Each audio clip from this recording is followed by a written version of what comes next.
Up next, we take you to the Rayburn office building on Capitol Hill for coverage of a hearing concerning H.R. 1303, the Cable Television Consumer Protection and Competition Act of 1991. The House Energy and Commerce Subcommittee on Telecommunications and Finance held the hearing on Thursday to take testimony from cable television executives. Committee Chairman Edward Markey of Massachusetts and members of the panel heard from James Mooney, President of the National Cable Television Association, Amos Hostetter of Continental Cablevision, and Lawrence Tisch of CBS, as well as others.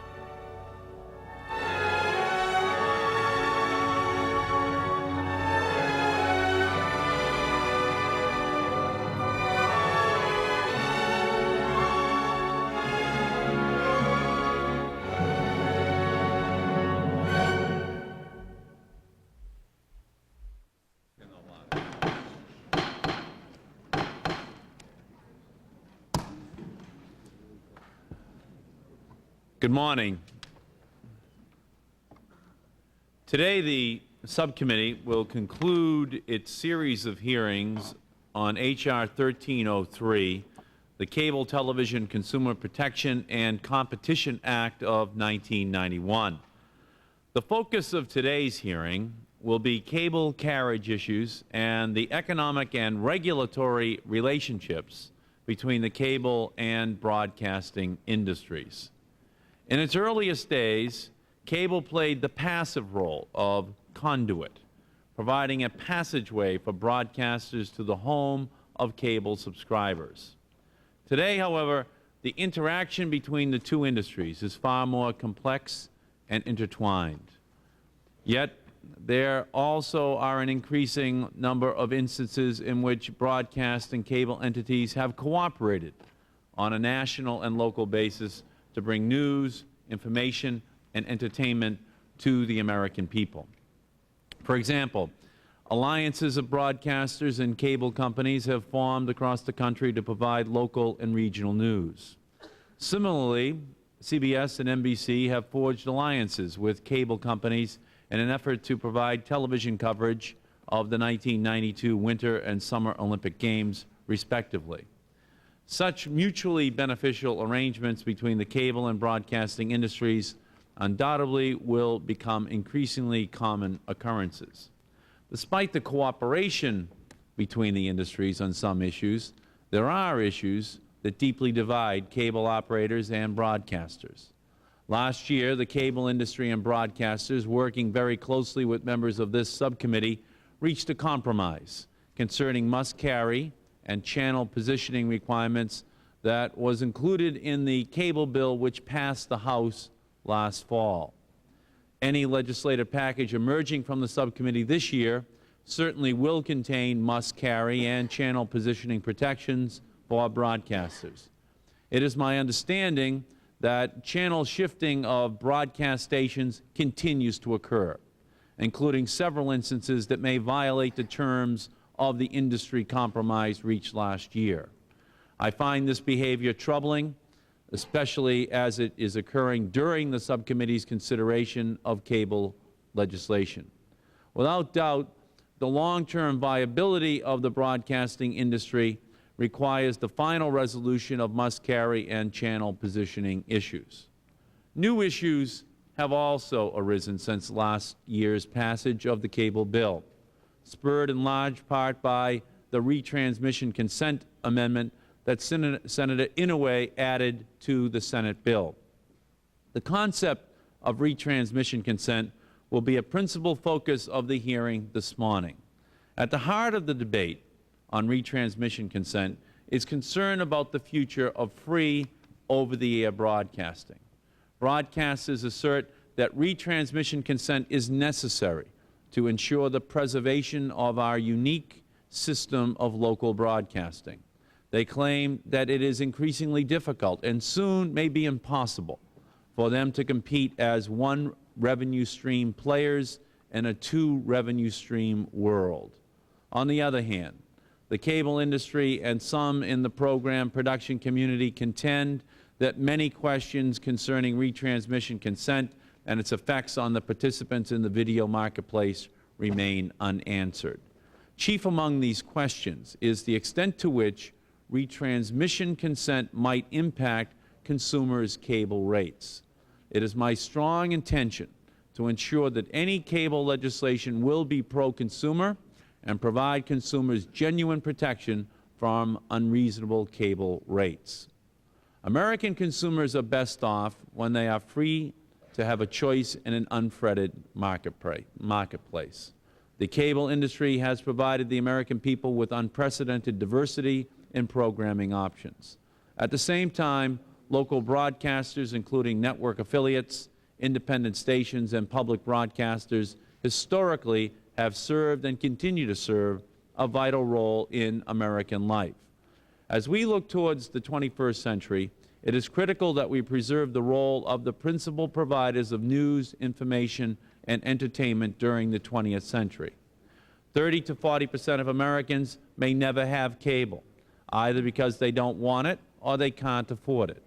It is critical that we preserve broadcasting as more than just a last resort for the economically or technologically deprived. As I have stated previously, it is my intention to move legislation through the subcommittee expeditiously. I again welcome the participation of all interested parties to work cooperatively with the subcommittee in developing legislation. I prefer a consensus approach to legislation, but I believe even more strongly that consumers need and deserve that protection that a more competitive marketplace will bring. In closing, I wish to welcome our distinguished panel of witnesses this morning. I thank them in advance for their testimony, and I will introduce them at the conclusion of the opening statements of the other subcommittee members. Let me now turn and recognize the ranking minority member, the gentleman from New Jersey, Mr. Rinaldo, for an opening statement. Thank you, Mr. Chairman. I want to commend you for holding today's hearing on the relationship between the broadcasting and cable industries. We have a distinguished panel of witnesses that represents both sides of the debate over several controversial issues, and I certainly want to welcome them and thank them for participating in this hearing. I know at the outset that we're not going to resolve those issues today. At best, this hearing will afford all of us the opportunity to examine the issues in greater detail. The relationship between broadcasters and cable has become mutually dependent. Broadcasters need cable because cable television is the means by which more and more Americans gain access to video programming.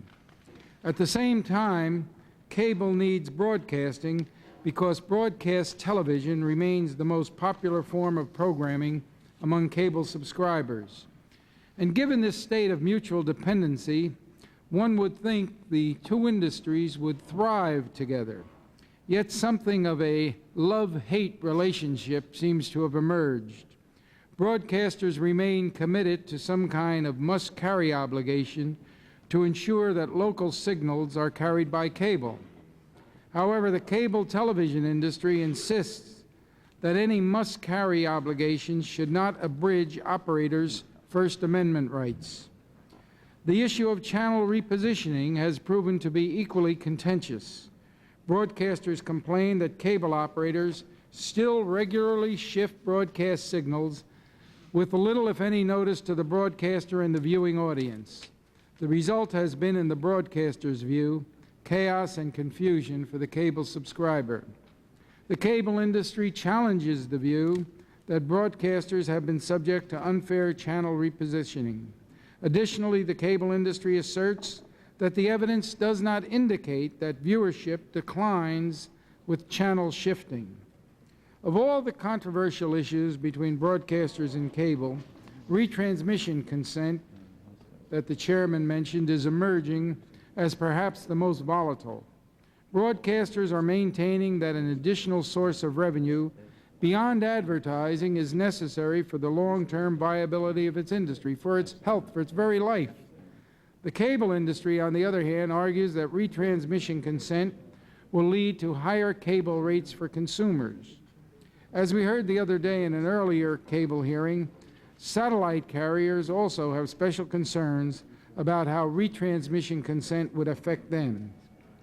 In evaluating these issues and others relevant to broadcaster-cable relations, Congress is driven, and should be driven, by its concern for the consumers.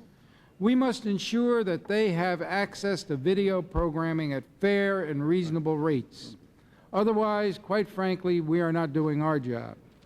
In the final analysis, and as I have stated in the past on numerous occasions, I believe that solutions to these complex and important issues could best be resolved by the interested parties rather than by legislative fiat. Unfortunately, they have not, and I detect little evidence to suggest that they are likely to be resolved very soon in that fashion. Consequently, the parties seem willing to accept whatever political solution Congress might craft, and that appears to be the course that we're presently on.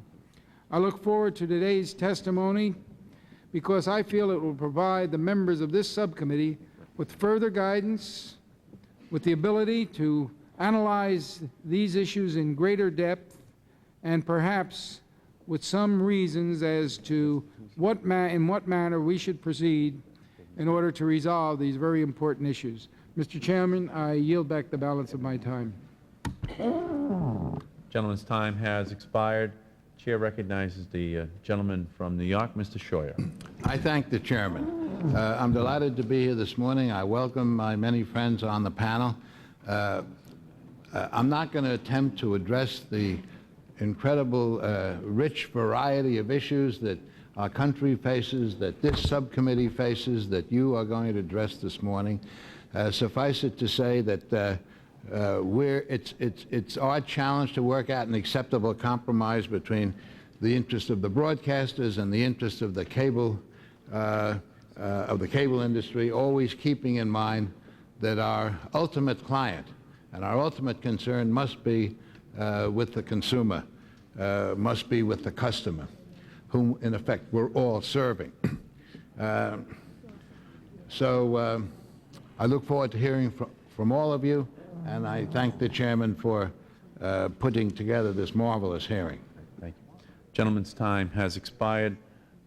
Gentleman from Ohio, Mr. Oxley, is recognized for an opening statement. Thank you, Mr. Chairman, and I too commend you on this series of hearings on cable and broadcasting, particularly yesterday from hearing our legislation that was introduced by Mr. Boucher and me just 3 weeks ago, and then to have a hearing that soon. We most appreciate it. Welcome to the panel. I see that, Mr. Chairman, you rounded up the usual suspects and some strangers here, but mostly well-known. Particularly welcome to Mr. Hofstetter, who got his start in cable in my territory, and we're glad to have you here. And Brian Lamb, of course, we have to acknowledge for his great work with C-SPAN. The issues are complex. They are critical to our constituents and what they can see or not see on television, whether you're a sports fan or whether you follow the news or any kind of entertainment. The decisions that we make and the decisions that these gentlemen make will have a tremendous impact on the ability of our constituents to view things. And the issues continue to get more and more complicated as we go through, and that's why these people are here today to give us some guidance.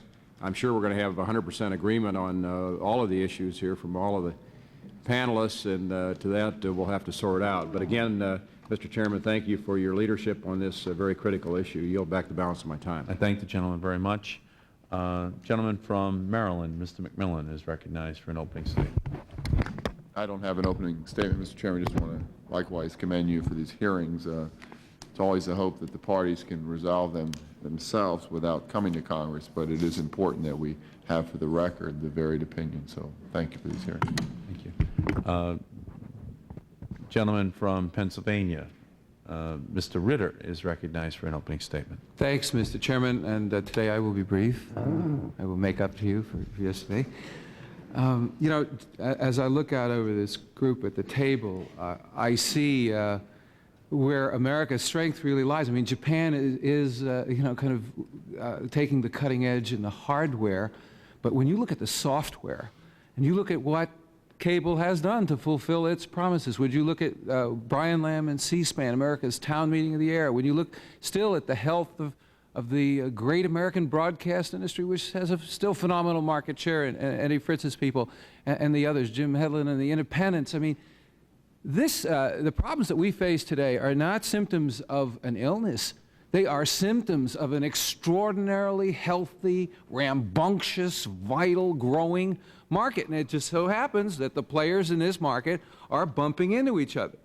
And, you know, the issues that we deal with today, like must-carry and retransmission consent and channel repositioning, I might add that in channel repositioning, cable has got to do a little better. In my own district, a public television station was moved. The people weren't even told. One night, no one could find them on the television. I mean, that kind of behavior is not really acceptable and exacerbates what should be a more healthy situation. And last year, there were some very productive talks between cable and the broadcast industry. I feel the best solution is a negotiated solution amongst the parties, where the United States Congress does not have to come in and legislate without an agreement amongst the parties. You're going to see this stuff wind up in the courts in a long and drawn-out battle. So, Mr. Chairman, I yield back the balance of my time at this point and really look forward to lively interchange between the members of our distinguished panel. I commend you for putting together such a distinguished and energetic, capable, creative panel. Thank you. I thank the gentleman very much. The chair recognizes the gentleman from Virginia, Mr. Bliley, for an opening statement. Thank you, Mr. Chairman, and welcome to the witnesses today to this, I guess we would say, mother of all panels regarding what has been described as the mother of all issues. I don't have a long statement. I know that'll disappoint you, Mr. Chairman. We've visited and revisited the issue of cable regulation many times before, and we know where just about everyone stands. We also know that hanging over a straight re-regulatory bill is a large cloud courtesy of the administration. Whether that cloud is dark or has a silver lining depends on your perspective. Mr. Chairman, I ask unanimous consent to revise and extend, and I look forward to hearing from our panel. Great. The gentleman's time has expired, and there are no other members at this time seeking recognition for the purpose of making an opening statement. So we'll turn to our witness panel, which is a very distinguished one indeed. It consists of Mr. Lawrence Tisch, the President and CEO of CBS Incorporated, Mr. James Mooney, the President and CEO of the National Cable Television Association, Mr. Amos Hofstetter, Jr., the Chairman and CEO of Continental Cablevision, Mr. Edward Fritts, the President and CEO of the National Association of Broadcasters, Mr. Brian Lamb, the Chairman and CEO of C-SPAN, Mr. James Hedlund, the President of the INTV, the Independent Television Association, Mr. Henry Beckton, Jr., the President and General Manager of WGBH from Boston, representing the public broadcasters, and Mr. David T. Lane, the President and General Manager of WFAA-TV here from Dallas, Texas. So what we'd like to do this morning, if we could, gentlemen, is to have a 5-minute presentation from each of you, and then, as Mr. Ritter, I think, has noted, we then expect an extremely lively inter-exchange of views amongst the panelists and the members of the subcommittee. So let us begin then, and I would ask each of you to please keep your opening remarks to 5 minutes. We'll begin with you, Mr. Fritts, if you could. Whenever you feel comfortable, move a microphone up there close to you, and please begin. Thank you, Mr. Chairman. Today's cable operator is no longer the mom-and-pop operator of the 60s and 70s. Today's cable operator is a giant MSO who not only controls the conduit, but also controls the content of television in 60% of America's households. It is not regulated by the FCC, the Congress, or even the local franchising authority. Today's cable operator is horizontally concentrated and vertically integrated and has an equity interest in the programming on many of its channels. It has great economic incentive to discriminate against its competitors, mainly the local broadcaster. Because of cable's great economic advantage, we are seeing more and more programming migrate to pay cable and to pay per-view cable and away from local broadcasting. The question before this committee is how to balance a competitive marketplace for the future. The Senate Commerce Committee currently recognized this in its passage of S-12. Now, this legislation returns to broadcasters a long-lost chance to have retransmission consent rights over the use of our signals if we choose to exercise those rights. Now, your subcommittee realized the problems with cable last year and passed legislation through the House which addressed many of these concerns. Now you are looking to move on this issue with pending legislation again. I'm here to urge you to include a retransmission consent must-carry option for broadcasters in any legislation. Without such changes, we will truly become a nation of information haves and have-nots. That is why retransmission consent is the key. It provides all stations with the ability to control their only product, the broadcast signal. Now, cable has built itself into a full-fledged competitor on the backs of the broadcasting industry. Fully 70% of viewing by cable subscribers is of local over-the-air television. On this point, there is no disagreement. In the last few weeks, as the Senate Commerce Committee has moved forward on retransmission consent, you've been hearing a lot of misinformation and disinformation about retransmission consent. So let me set the record straight. Broadcasters are denied the ability to retransmit each other's broadcast signals without permission. Yet cable, through a 1959 FCC determination, can do so simply with impunity. Now, back then, passive retransmission was not a problem. But the marketplace has changed, and so the rules by which we all live must change as well. Cable has claimed that such negotiations would dramatically increase cable rates. Now, while trying to keep a straight face, let me commend the cable industry for expressing, for the first time in my memory, any concern at all for consumer rates. The fact is that the FCC can be given the authority, as it is under the Senate bill, to keep rates reasonable for consumers. Remember, too, that nowhere in retransmission consent is there any requirement that money change hands. What is required is that stations and cable operators at the local level negotiate a contract to provide our signals on cable systems. Any consideration which might flow from such a local marketplace negotiation could include promotional considerations, additional channels to program, or other agreed-upon terms. Cable has called this option plan a win-win for broadcasters. I rather think it's a win-win in the public interest. By providing must-carry rules, the public is guaranteed access to broadcast signals in all the local news, public affairs, weather, public service, and programming in the local market.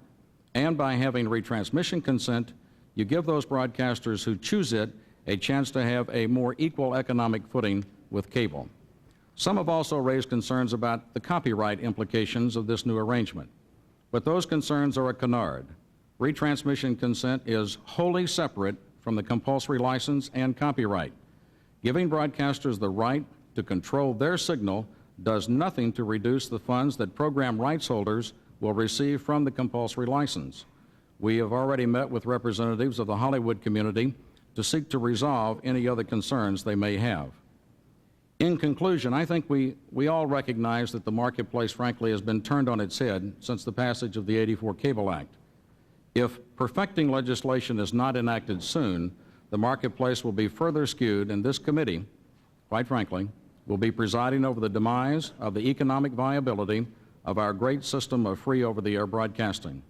By adding a must-carry retransmission consent proposal, you will give local stations a chance to continue providing exemplary service to the American public. The time is now, and I would suggest the choice is yours. Thank you. Thank you, Mr. Fritts. I think you did a very good job in setting the table for this discussion from the broadcaster's perspective. Now we'll turn to Mr. Mooney, who will do the same from the cable industry's perspective. Welcome, sir. Thank you, Mr. Chairman. We've submitted the usual soup to nuts prepared statement, which we hope you'll include in your record.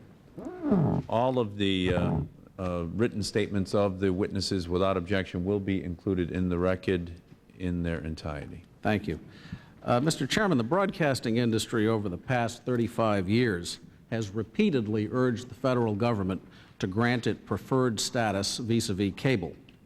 While pursuing this agenda and holding up their public trusteeship as a rationale for being given special treatment, they have also simultaneously, in the last 10 years with remarkable success, persuaded the FCC to repeal virtually all of the rules which breathed life into the concept of their public trusteeship. Now, normally we would not consider ourselves to have a brief to point out that the broadcaster's remaining public interest obligations consist mostly of a single airy generalization in the Communications Act. But because the broadcasters are waging a bitter war against cable and claiming that their public interest obligations entitle them to relief, we feel obliged to make clear what those obligations really consist of. We document the broadcasters' historical activities as follows. First, we have submitted to the committee a brief paper outlining the various efforts the broadcasters have made since 1956 to either suppress cable or sharply restrict its right to buy its own programming and compete as a medium in its own right. Second, we have submitted to the committee a paper detailing the FCC's gradual repeal of virtually all of its rules which lent any substance to the broadcaster's claim to be subject to meaningful public interest obligations. Third, we have submitted to the committee a paper comparing side by side the regulatory regime cable lives under to the broadcaster's situation. The broadcasters would have you believe that because most cable regulation does not happen at the federal level, it therefore does not exist. This is sophistry. And just parenthetically, I would say that Mr. Hofstetter is going to tell you what it takes to get a cable franchise renewed. This postcard is what it takes to get a broadcast license renewed these days.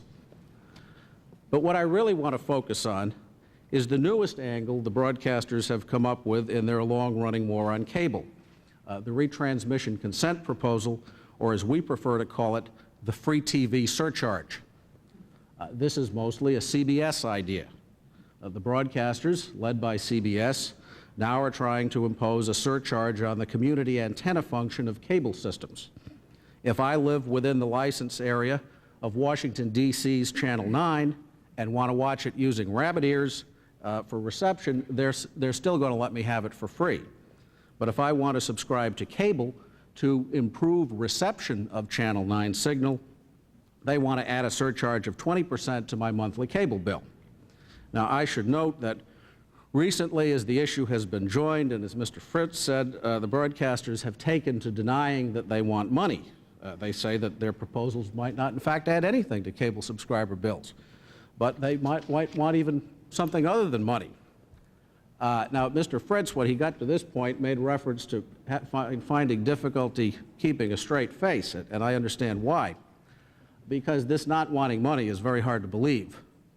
I will supply for the committee's record, and I have enough copies for all members of the committee, the lead story in Broadcasting Magazine's issue of December 4th, 1989, which is given over almost entirely to a description of an internal CBS memo where the figure 20% of basic cable revenue is presented as an appropriate retransmission fee. The 20% figure is the bait CBS has used to sell its retransmission consent plan within the broadcasting industry. I would also offer for the committee's record a document, again I have sufficient copies for all members of the committee, distributed by CBS to its affiliates, which describes another desired byproduct of their retransmission consent scheme. According to this CBS document, and I'm quoting, cable operators are paying inflated fees to exotic niche channels that do not win sufficient viewing to justify the fee. If a cable operator was faced with a payment for the local broadcast affiliates versus a payment for, say, the Weather Channel, chances are that the operator would choose the broadcast affiliates or pay less for the Weather Channel. So, then the broadcasters would not only get their hands into cable subscribers' pockets, they would also undermine the economic basis of the cable networks. And cable's so-called exotic niche channels, note the contempt in that phrase, would go begging. CBS would become profitable again, not by improving its own programs, but via a kind of political coup scored against the cable industries and its subscribers. And we think this could run to $3 billion a year coming out of the pockets of our subscribers who would get nothing new in return. Now, Mr. Chairman, in closing, we do not contend that no one can reasonably hold the view that there needs to be adjustment in cable regulatory policy. We do not contend either that broadcasters should be heavily regulated, or that most broadcasters don't voluntarily run their stations in a responsible way. What we do say is that before you accede to their cries for protection, you look to see what their public interest obligations really are. And that even if you believe the cable guys need to be taken down a notch and the broadcasters need to be given a leg up, this free TV surcharge is not the answer. It would hit the consumer right in the wallet and give him nothing in return. Thank you, sir. Thank you very much, Mr. Mooney. So we've laid out the basic cable case and broadcasting case, and now we'll turn to some of the nuances in each of the areas, and we'll recognize first Henry Beckton, Jr., who is the President and General Manager of WGBH TV in Boston, which is a public broadcasting station. Mr. Beckton is appearing before our subcommittee today as a representative of the public broadcasting network of our country. Welcome, sir. Whenever you feel comfortable, please begin. Thank you very much, Mr. Chairman. Over the years, we have recognized that this subcommittee and its chairman have never lost sight of the public interest and the special role that public television serves in filling that interest, and we appreciate your invitation to involve us in the decision-making process. Whatever the changes that are coming in the field of telecommunications, there's one thing that we believe must not change. There must always be a place for the non-commercial public service providers, whether it be public television or other providers or those yet to be invented. There must be a place where anyone, regardless of means or geography, any child can be exposed to new worlds of learning on Sesame Street, or all citizens to the history and character of our country on limited series such as the Civil War, or the wonders of science through WGBH's own series, Nova.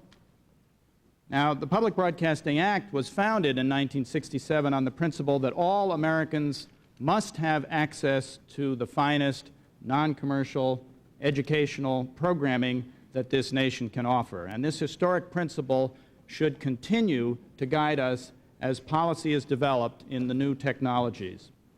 For that reason, we support must-carry protection for public stations. We also feel that retransmission consent is an inappropriate regulatory formula for public television, and we believe that a portion of direct broadcast satellite capacity and any new distribution technology, for that matter, should be reserved for public interest uses. Now, I'd like to just tell you a little bit about some of the public interest services that we at WGBH and Public Television have been providing. We are beaming instructional programming to 29 million students in 70,000 school districts across the country, and I was pleased to learn recently that your chairman was one of the early pioneering beneficiaries of this kind of service in the 6th grade at Immaculate Conception School in Malden, thanks to his science teacher, Sister Carita. Since your school days, we at WGBH and in Public Television have developed a broad range of other services to our communities and to the nation. From our award-winning science series Nova, for example, we've created interactive video discs, teaching tools, if you will, that allow students to direct their own explorations of topics in science.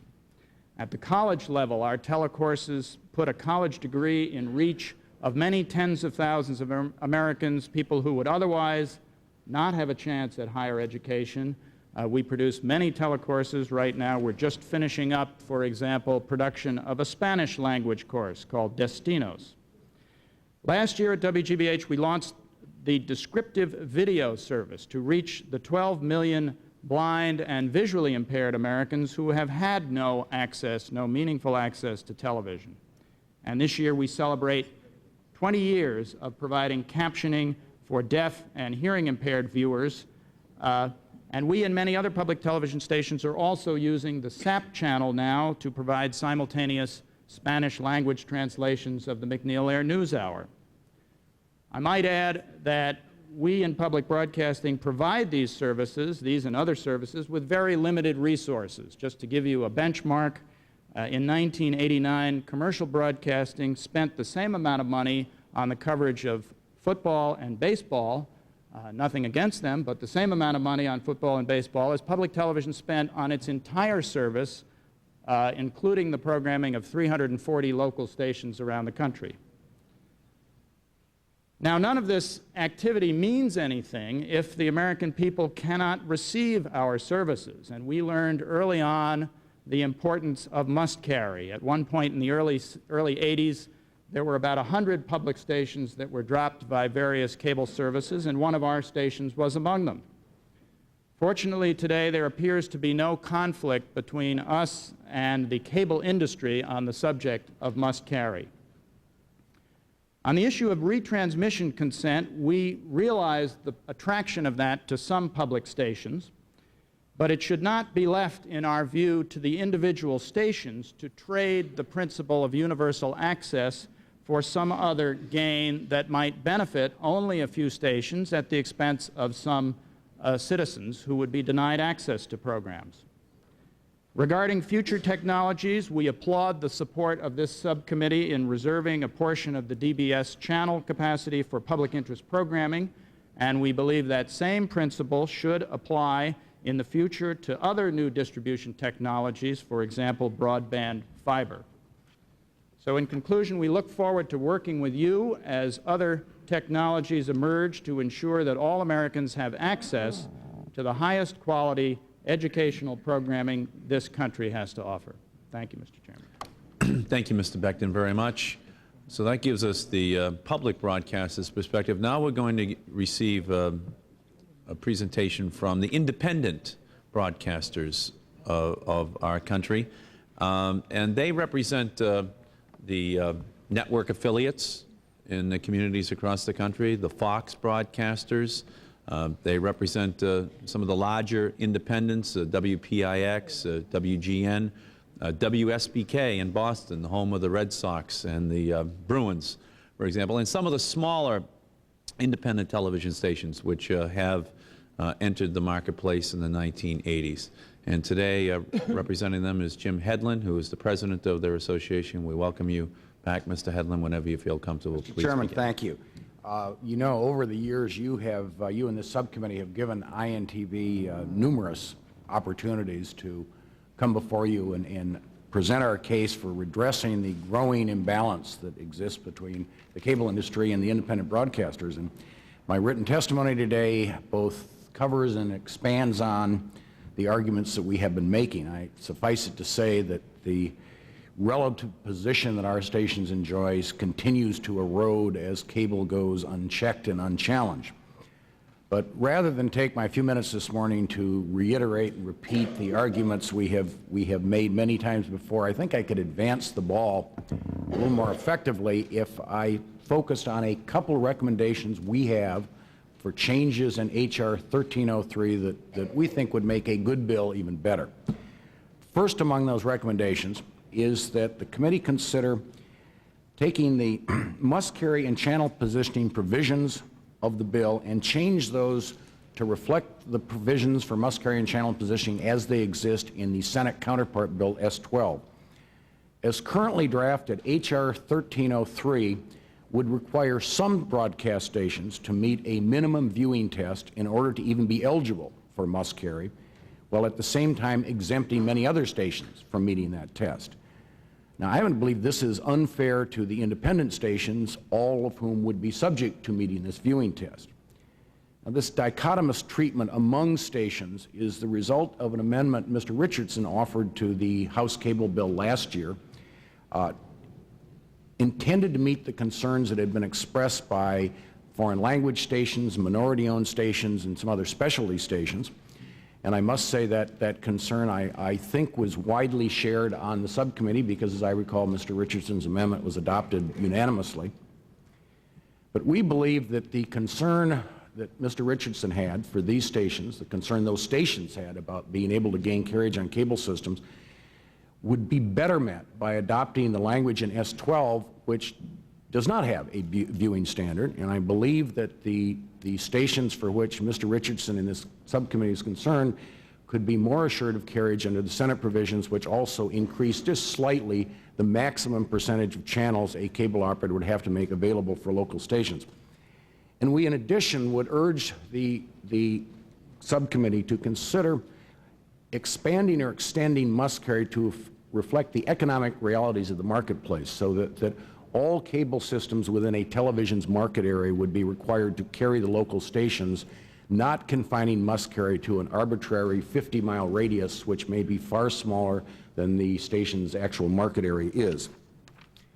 Now, second, we also urge this subcommittee to adopt some form of cable broadcast revenue sharing, whether that takes the form of retransmission consent, whether it takes the form of the if carry shall pay proposal that was debated last year, or some other variation.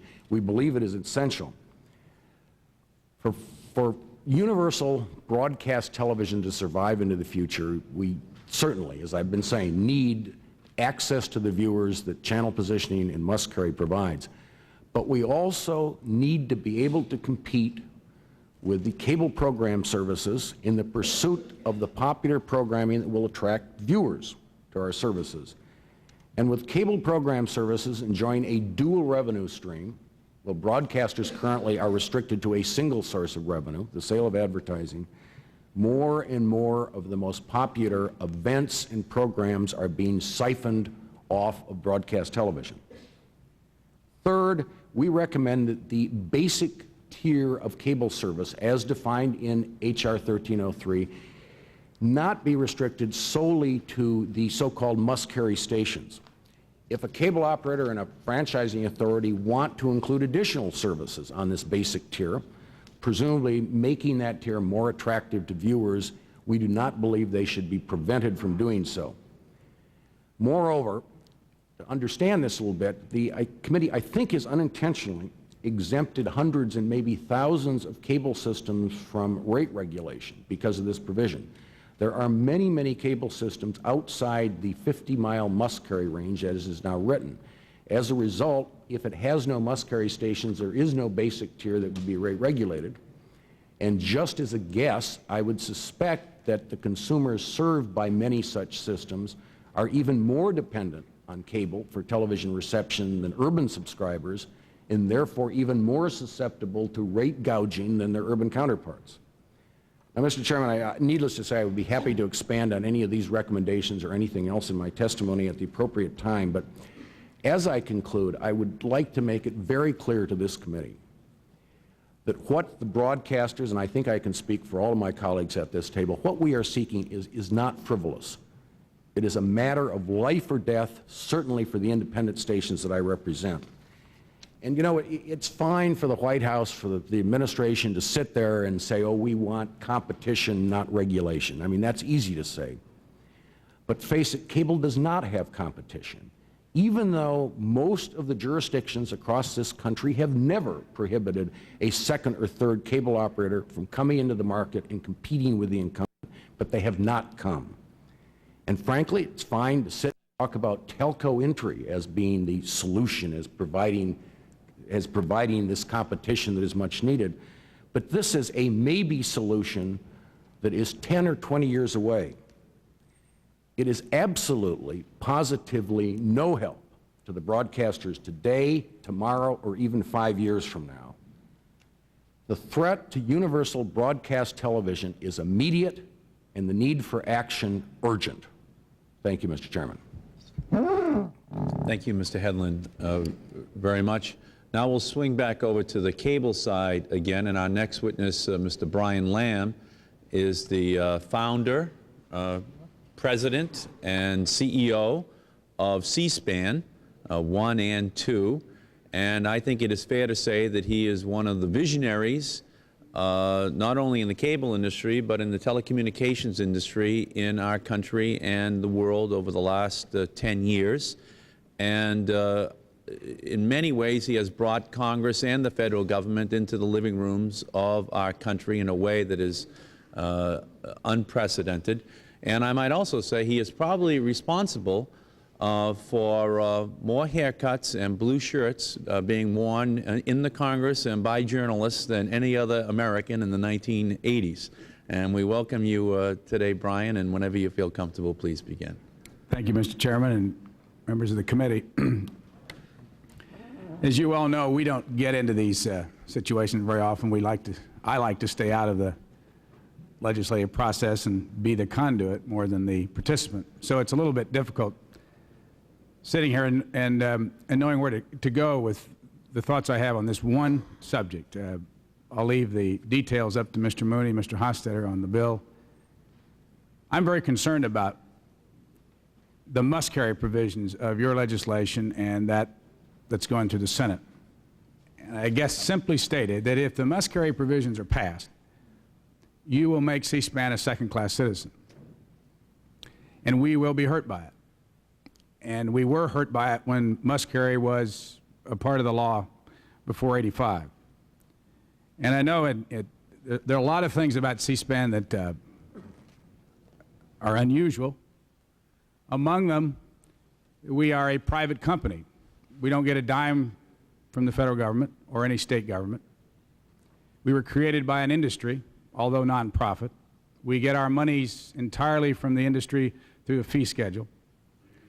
And frankly, with the help of some terrific viewers in the country, people like Amos Hofstadter sitting next to me, and in some cases, even some of you on the dais, we have scratched and clawed out there to get this network where it is. And it's up to the top 10 of the 70 services that are offered on satellite.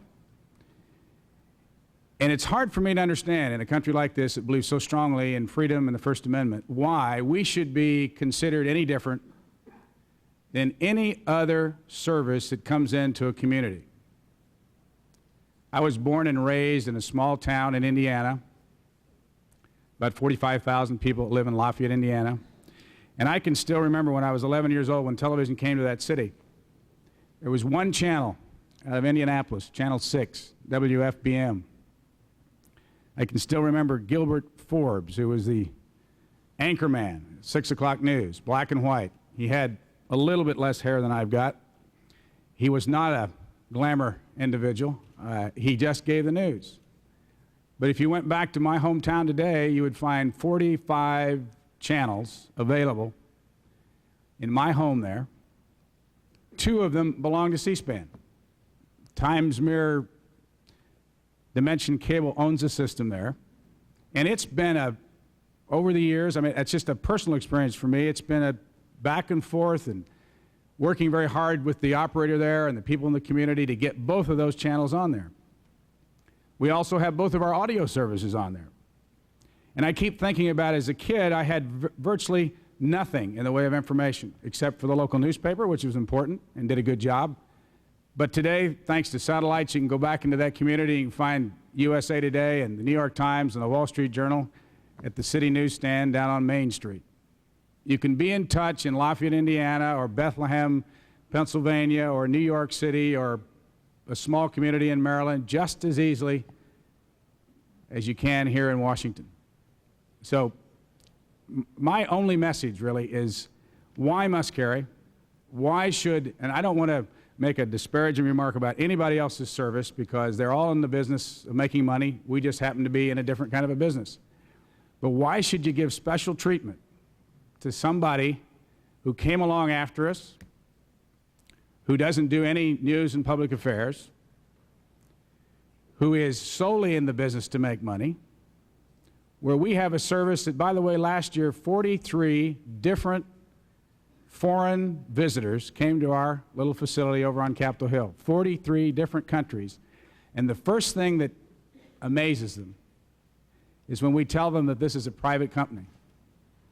I can remember some folks from Finland coming in, and it was the chairman of a committee just like you, Chair, who had total control over the broadcasting facility in Finland.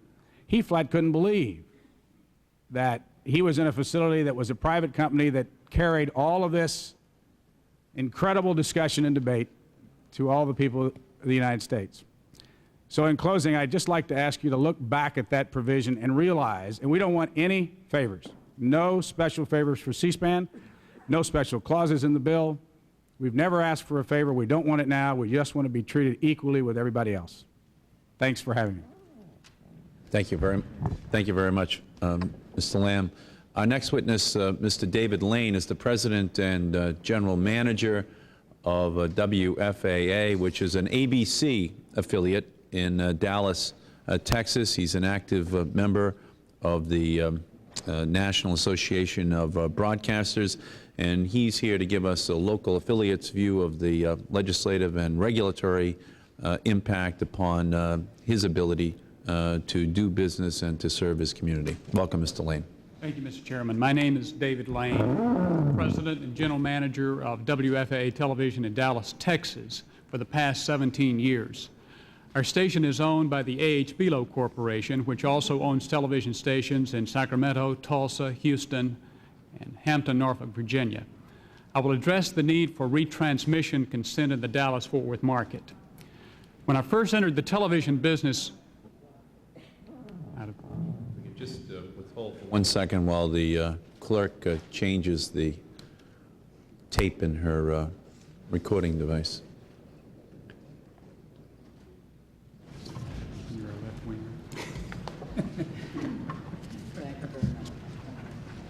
Thank you. Sorry, Mr. Lane. Could you please... Is that what happens when you sit on the left wing? That's okay. A Dallas perspective of the world. When I first entered the television... If you could please recommence. Thank you. Yes. When I first entered the television business in 1963, cable provided a way to reach so-called white areas where over-the-air signals could not reach. But in the past few years, the situation has changed dramatically. Cable is no longer simply an antenna service, but has become broadcasting's principal competitor throughout the United States. Local cable systems take our signal without charge.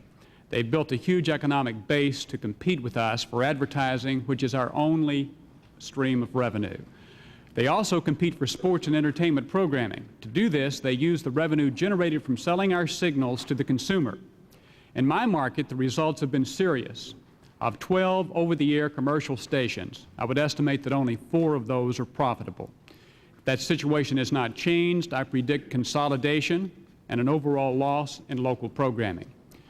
At WFAA, we spend considerable time and money on our product. We present almost 30 hours a week of local news, public affairs, and children's programming. We're active in the local community, and in 1990, we provided over $6 million worth of public service advertising free of charge to the community. We nurture our product. We develop and promote it to our local audience. The final result is a complete package of sports, news, entertainment, and public affairs, which is clearly identified by our call sign and reputation. It is our signal and our only product. But because of FCC interpretation of current rules, we do not and cannot control who can use that end product and under what circumstances. That is unlike any other business in the United States. Cable systems take our product, the sum of all our investment and hard work, without our consent, and they turn it into profits for themselves. The only way to resolve this injustice is to allow broadcasters the right to control the use of our signals. And that is why we need retransmission consent. In the Senate Bill S-12, which I highly commend to this committee's attention, broadcasters are granted an option, either retransmission consent or must carry. The proposal already adopted in the Senate Commerce Committee would give me the choice of negotiating a value for my signal if I choose to do that.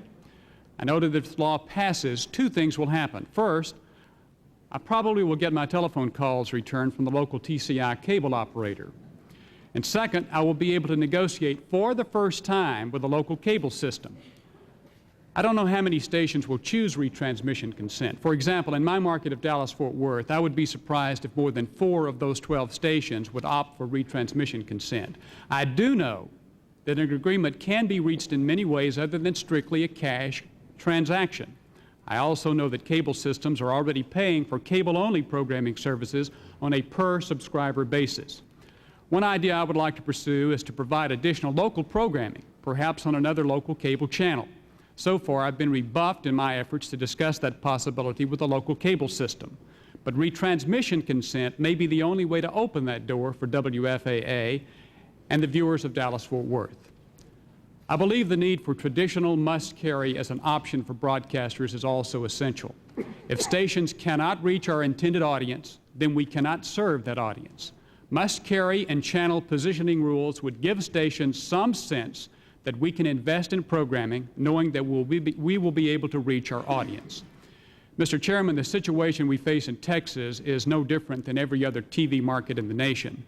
With cable penetration over 60% and over 90% of American homes passed by cable, cable's power becomes greater and greater. Cable has built its business by using broadcast signals as the incentive to buy its service, and then creating a system of competing programming which threatens, over time, to impinge on our ability to provide local news and other local programming. I hope this committee will face this situation squarely. We want our system of local stations to continue. I respectfully ask that you give us the tools we need to compete in this changing marketplace. Thank you, Mr. Chairman. Thank you, Mr. Lane, very much. Our next witness, Amos Hofstadter, is the chairman and CEO of Continental Cablevision. Mr. Hofstadter is a cable pioneer, and he is, amongst other things, the outgoing chairman of the board of C-SPAN. And I would like to congratulate both he and Brian Lamb on the 10th anniversary of C-SPAN. And Mr. Hofstadter has been a frequent witness before this subcommittee during the 1980s. We welcome him back, and whenever you feel comfortable, please begin.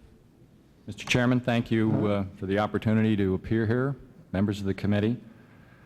Were it not the principal subject of a congressional hearing here today, I would view the CBS retransmission scheme as appropriate material for a Mark Russell parody on the relationship of business and government. It is, at the very least, another milestone in the Charles Wilson School of Public Policy, in that we can fairly say what is good for General Motors, here read CBS, is good for America. I would like to suggest to you that this proposal is the ultimate in anti-consumerism and is an extreme in cynicism in that subject. By CBS's own calculation, this proposal will cost American cable subscribers $3 billion. I think maintaining a level playing field is appropriate area for this committee's inquiry, but let's look at a few of the pervasive misconceptions. Let's start with the fact that cable is reported to be unregulated in relation to broadcasting. This is total nonsense. As the most cursory review of local and state regulation requirements will confirm, cable is pervasively regulated by multiple levels of government. Local franchises, such as these, which I would like to submit for the record, require cable to hook up free service to city buildings and schools. They require community programming facilities and staffing, local origination and access channels, plus financial support for all of these. They address customer service, privacy, EEO, affirmative action, equal time and fairness, and they demand numerous reports and financial information. To assure compliance, cities frequently require letters of credit and performance bonds. Continental's Los Angeles franchise agreement, for example, contains 28 separate grounds for revocation. I offer these franchise agreements as exhibits to this record. Cable regulation does not stop there, however. States such as New York and Massachusetts overlay their own sets of regulation. Cable is also subject to numerous FCC requirements. Unlike broadcasters, cable operators are subject to heavy taxation in the form of franchise fees, utility taxes, property taxes, and sales taxes. Broadcasters pay nothing and historically have resisted paying anything for their use of the public airways, which NTIA estimates is a $12 billion subsidy to the broadcast industry.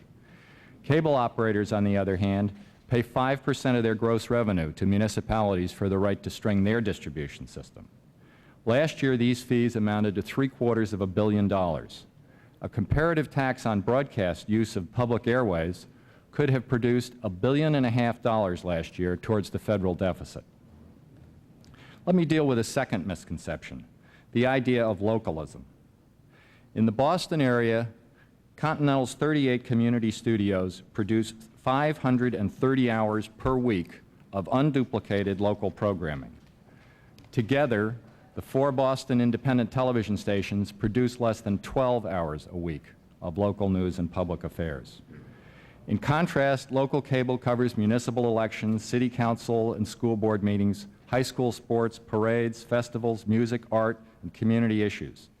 In 1990 alone, Continental Systems produced 100,000 hours of locally produced program, and more than 5,000 community organizations utilized our facilities and access channels. Cable has also undertaken national public service initiatives that have no parallel in broadcasting. C-SPAN, represented here this morning by Mr. Lamb, has been underwritten entirely by the cable industry. The industry's Cable in the Classroom initiative gives schools an extraordinary range of commercial-free educational programming.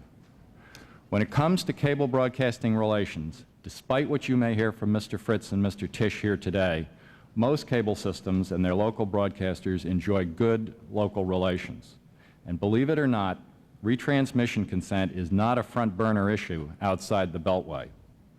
Rather, cable operators and broadcasters talk about recently undertaken joint news projects, such as the New England News Channel, which we are launching with WCVB Channel 5 Boston, a Hearst station, and long-standing relationships with public broadcasters such as Boston's WGBH and Mr. Becton involve a great deal of cross-promotion, Pledge Week assistance, and local program production. In conclusion, what's most incredible about the CBS proposal is the heads I win, tail you lose nature of the retransmission consent must-carry proposal. Either the public interest is served by requiring carriage of local broadcast stations, or it is not.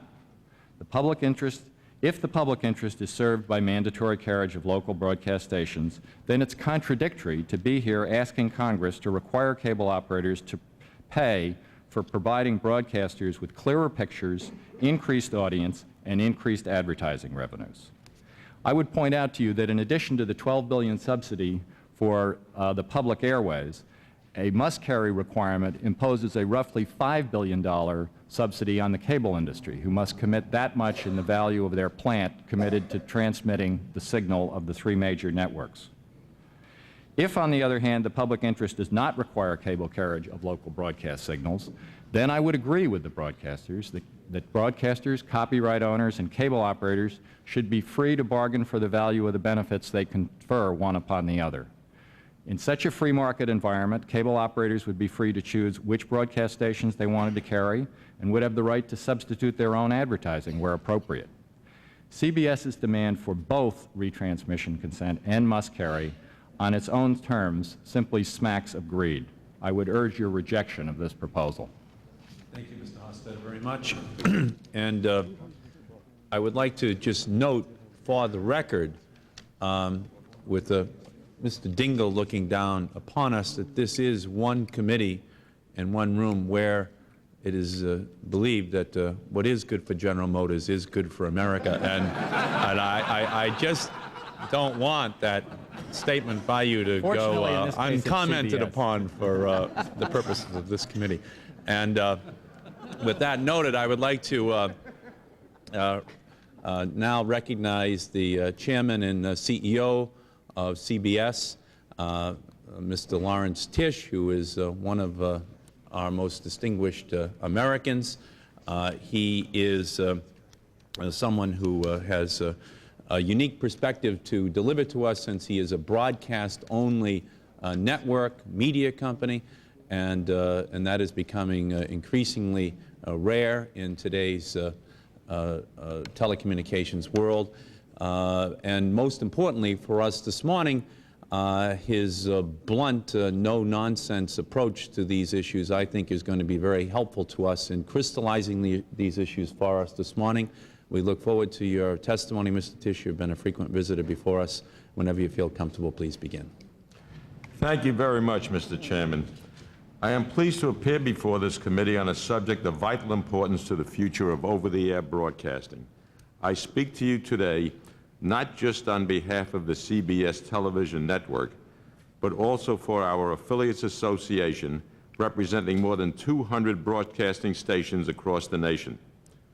The request by broadcasters to have control over our own signal has been portrayed by the cable industry as a radical new idea. Let me submit to you instead that we may be here today only because of an historic quirk in legislative draftsmanship.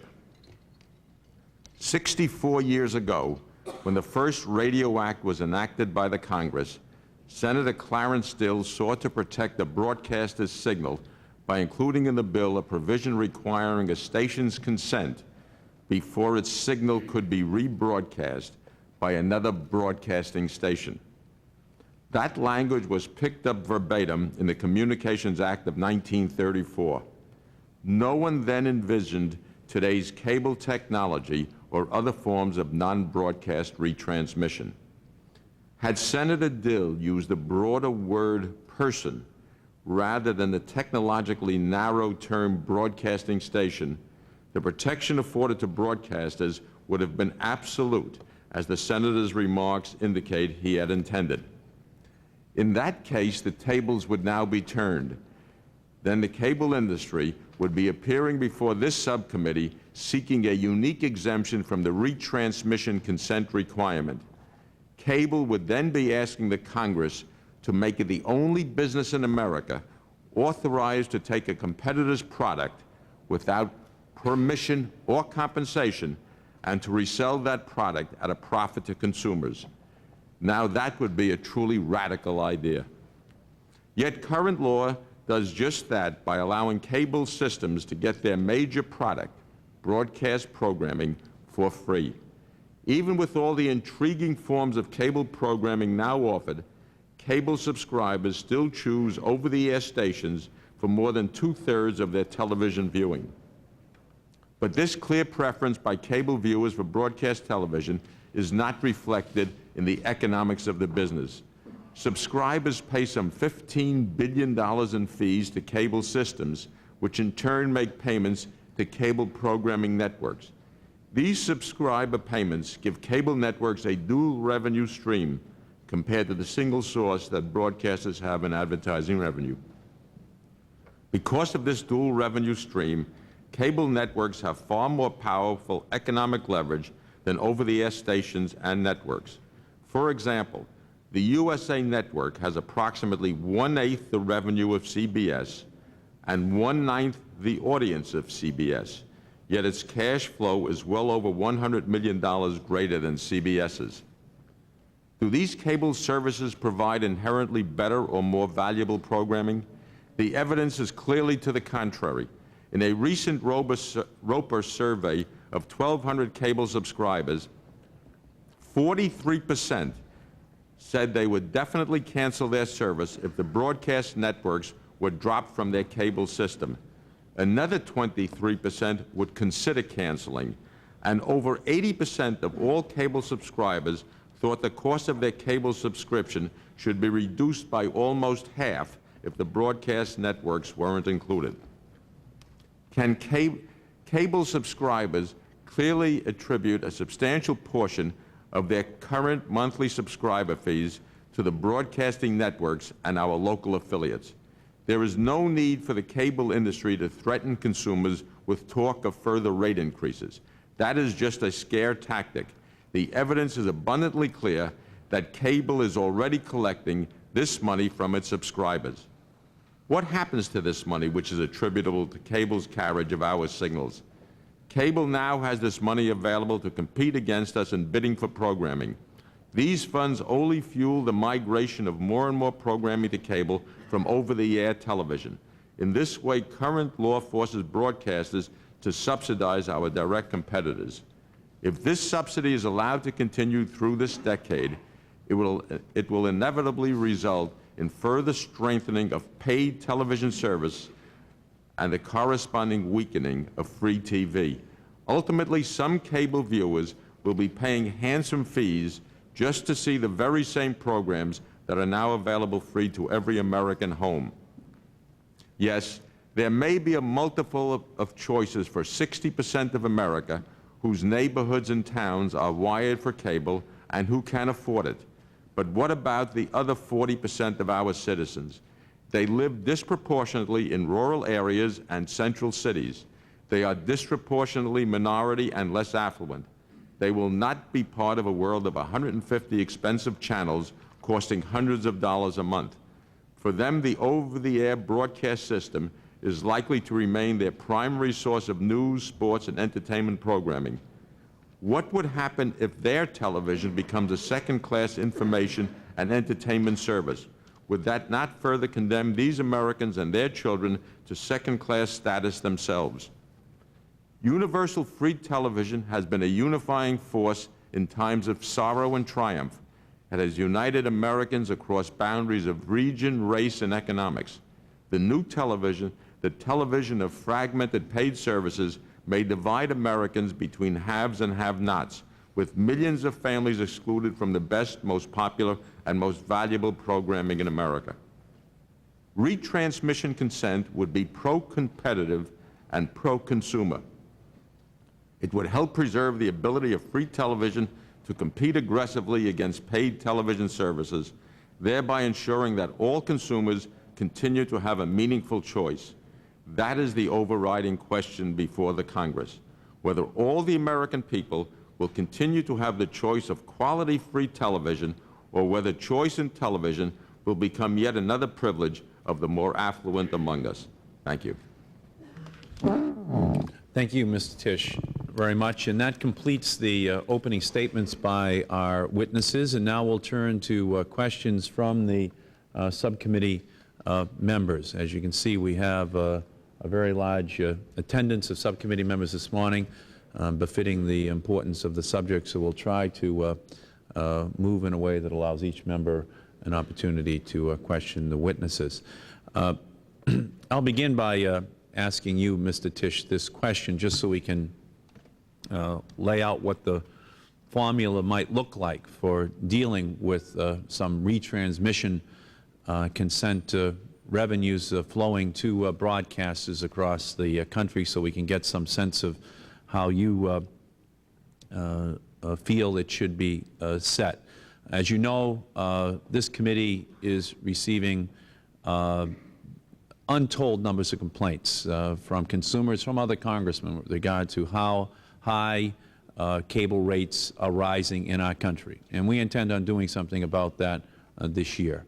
What you are requesting is, on its face, something that seems to require additional revenues to flow into the hands of the broadcasters of the country.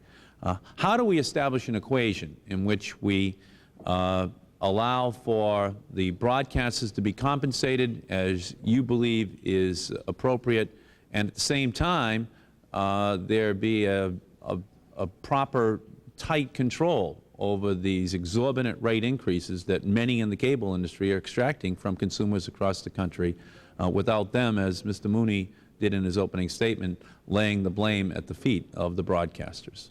Well, I don't think there would be any need for an increase in the broadcasting or cable charge to their subscribers if the local stations were paid for the retransmission of their signal. In any monopoly situation, you charge the maximum you can. If you look at the history of cable charges, you will realize that there were inordinate increases in cable costs to the consumer over the last 10 years. It had nothing to do with what they were paying for their programming. It's what the market will bear, and that is what was charged. It may be necessary for the cable operator to reapportion his programming costs. How much does he pay to CNN or ESPN or USA Today or some of the so-called niche channels that were referred to. But within the framework of the present setup, I don't see any need for an increased cost to the consumers of America. Well, could you accept a formula then that had strong rate re-regulation in addition to retransmission consent? I think that's up to the Congress of the United States whether they want to re-regulate cable and whether they want to re-regulate the rates. If it's up to if the Congress gives that power to the FCC, I am sure that rates can be controlled. When you look at the historic value of a cable system in America, I recall as a businessman watching the price of cable go from $600 to $800 per connection up to as high as $2,800 per connection within the last couple of years. Now, where does that come from? It came from increasing the rates that they were charging their local consumer. It's as simple as that. So our problem then is that it is almost a stipulated, accepted fact on this subcommittee that there is not sufficient competition for the cable industry in order to restrain unjustifiable cable rate increases. If that's the case, then our sense, I think, generally is that we need at least an interim rate re-regulation formula that we put on the books pending the introduction of new competition that would serve as that competitive restraining influence on rate increases. Well, if that was the formula, could you accept it in order to ensure that you receive the retransmission consent you We can accept any fair formula that the Congress comes up with. But if you look at the history of regulation in America, any time there has been a monopoly in this country, whether it's telephone or electric service coming into the home, there has been rate regulation. I understand that. And what I'm saying to you is because there is a political dynamic here, we're going to need the support of the broadcasters if that kind of a formula is going to be put on the books. You have the support of CBS. Thank you. Mr. Mooney. Well, Mr. Chairman, I quake at the possibility of challenging Mr. Tisch on a business issue. He is, after all, one of the most accomplished businessmen in the country, and indeed, just earlier this year, following years of CBS's rating share sinking, was able to get a lot of his Lowe's Corporation's stake in CBS bought back at a profit of $200 million. So, you know, things are sometimes not what they seem.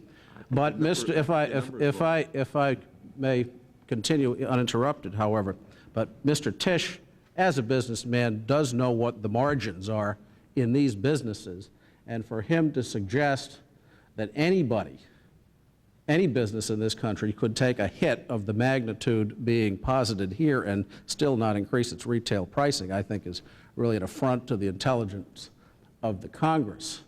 I would only add to that you see again part of what is really being sought here in the reference to CNN and in the reference to the amount of money which is being paid by cable operators to these so-called exotic niche channels.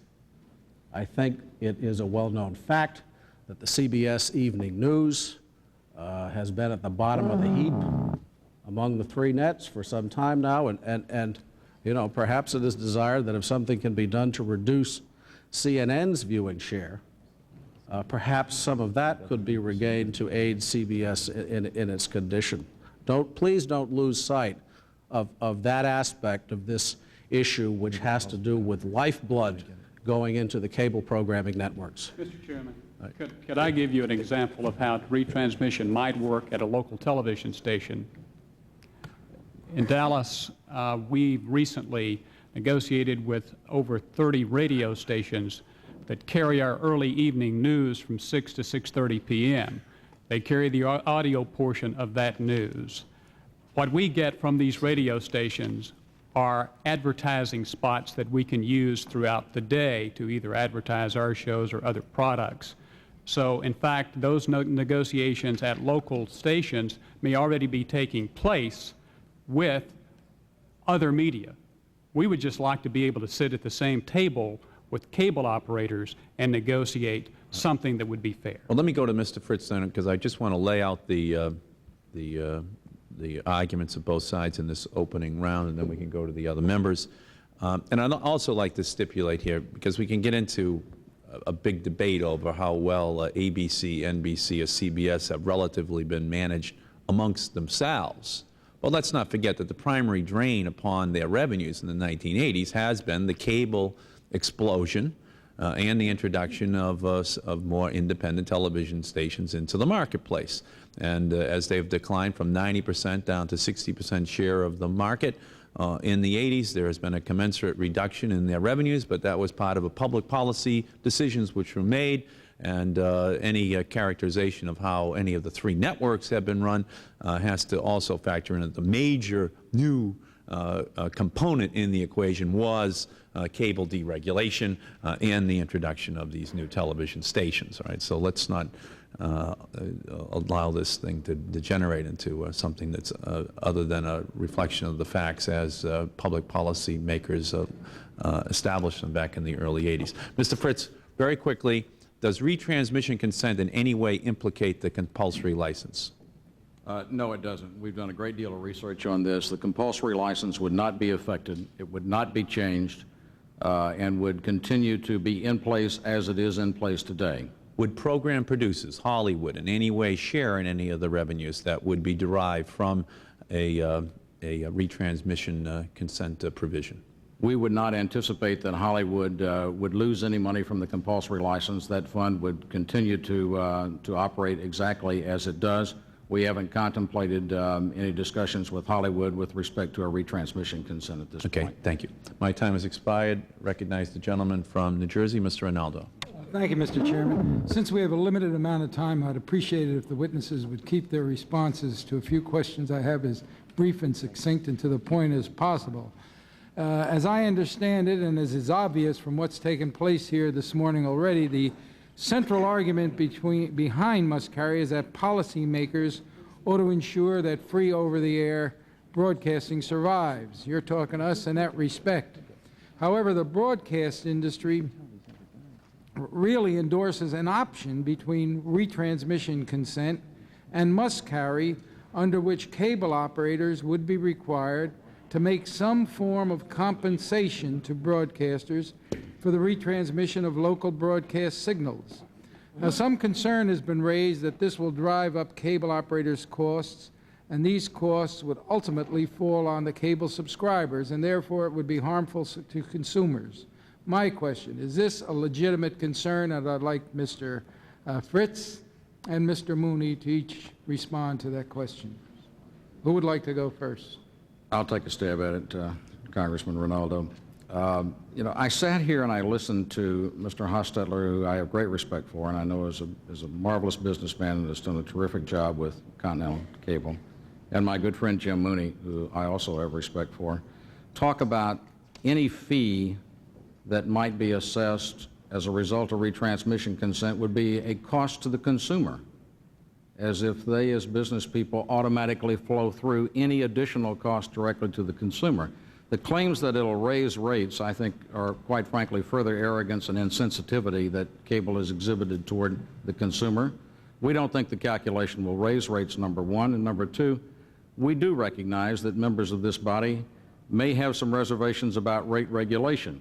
But let me tell you something, the consumers don't have any reservations about rate regulation. Mr. Mooney? Mr. Hostetler is terribly anxious to get into this. All right, well, you prefer to answer it? All right, go ahead. I think by CBS's own calculations, we're talking between $5 and $6 a month in additional cost to the cable operator. I think it's total sophistry to say that that amount can be absorbed. The majority of the cable industry systems are owned by public companies. We simply have to go to the record and test the profitability of those companies, and there's no conceivable way that that cost can be absorbed. So if there is a subsidy to be built in here for the benefit of the broadcast networks, recognize who is going to pay that subsidy. Just as the public subsidizes them with the airways, they are now asking to be subsidized through retransmission consent. Let me ask Mr. Tisch a question. Can I just say one thing, Congressman Ronaldo? The $3 billion number that's been used this morning, I don't know where it comes from. It may be an example of a number. Each station would negotiate its own transmission price with the local cable network. It may end up as $300 million, it may end up as $800 million, it may end up as $1 billion, but it certainly will not be $3 billion. Well, let me follow up on that. You know, the broadcasters point out that over 60% of the programming viewed in cable households is broadcast programming, which cable operators, their basic argument is that cable, your argument, you were here and you've expressed it to me before, cable operators do not compensate station owners for retransmitting. But as for the remaining 30 or 40%, which is cable network programming, cable operators do compensate the owners. Now, I'd like to know what's the long-term outlook for your industry if this trend continues?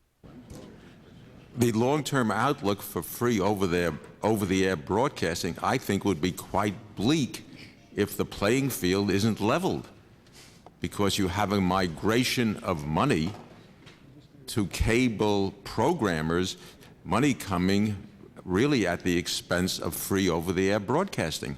All right, let me jump over to Mr. Hostetter for a moment. If a broadcast station has the right to withhold consent for cable systems to retransmit the station's signal, in your view, would this be harmful to the viewing public?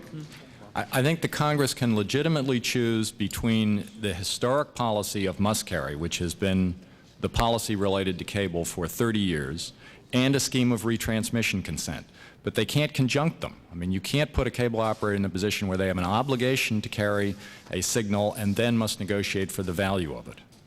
I think Mr. Fritts wanted to jump into this. Congressman Ronaldo, you asked about the long-term impact without something akin to a retransmission consent.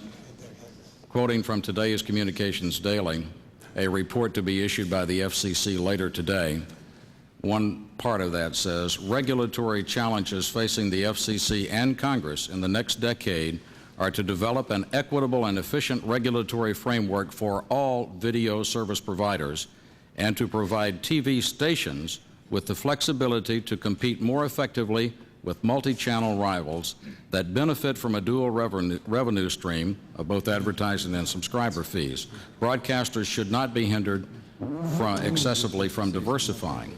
I'm out of time, but I understand Mr. Mooney wants to make a comment. Very briefly, I read the other part of it, in which the FCC was making not so much a comment that advised you to impose retransmission consent fees, but posited that relaxation of some of the remaining rules having to do with the broadcast business, particularly the ownership rules, ought to be considered in assisting the broadcasters to compete better in this brave new world of multimedia competition. Thank you, Mr. Chairman. Gentleman's time has expired. Gentleman from New York, Mr. Scheuer is recognized for a round of questions. Chairman, I'd like to ask Mr. Mooney. We're all here serving the public interest, and we have a specific challenge to do that. In terms of public television, and especially kids television, education television for children, what is cable doing in this area, and what is their potential? A great deal of cable programming, and indeed several of the cable networks are devoted entirely to programming that is suitable and I should think valuable to children of various ages. You, of course, have to start with mentioning Nickelodeon, which is entirely aimed at children and has won plaudits from not only the organizations which advocate children's programming, like Peggy Charon's group, but also critical success as well. The Discovery Channel, all documentaries. Mr. Lamb's channel, which probably offers a better and more comprehensive lesson about how the federal government works, not just to children, but to adults as well, than anything else Congressman as going well, on television. Yeah. This is not to mention, of course, cable in the classroom, which is putting cable into secondary schools all over the country. We have a very vigorous commitment to our medium being used in ways that are helpful to children. All right. That's encouraging. It's truly encouraging. Let me ask Mr. Becton, in connection with this whole business of serving kids and providing television, providing education and getting people in an upward mobility, are public televisions hindered at the present time from reaching the same audience as cable is apparently reaching through all of those diversified stations that Mr. Mooney elaborated? Are they presently, is public television laboring under some kind of a burden in reaching those audiences? Well, Congressman, we always labor under the burden of inadequate funding. That's probably our biggest limitation. But putting that aside, we think that if we have the must-carry protection that is currently envisioned in this bill, that it will go a long way to ensure that that kind of programming stays available to all citizens. We don't want to denigrate anything the cable industry has done. They've certainly brought onto the scene some very good new services, but on the other hand, they really are not a substitute for the educational programming for children that public television provides. All right, now I'm going to ask you to answer this question very briefly. With the extension of cable services such as interactive video, Nickelodeon, Bravo, ESPN, the Discovery Channel, all on cable, what role is left for you? Very briefly.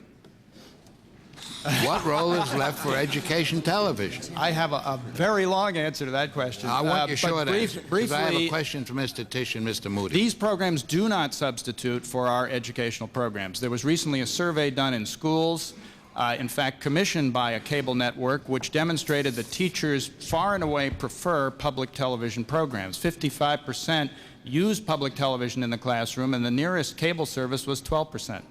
So there are, in terms of the quality of our programming and the educational content, there is still no substitute, and I think even Mr. Hofstadter would probably agree with me. Thank you very much.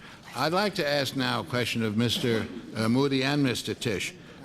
You both heard cable's representatives this morning characterizing retransmission consent as essentially a favor to the over-the-air broadcasters at the expense of cable and the public service and the public. Can you tell me what is the public interest in retransmission consent in terms of both cost and diversity of programming?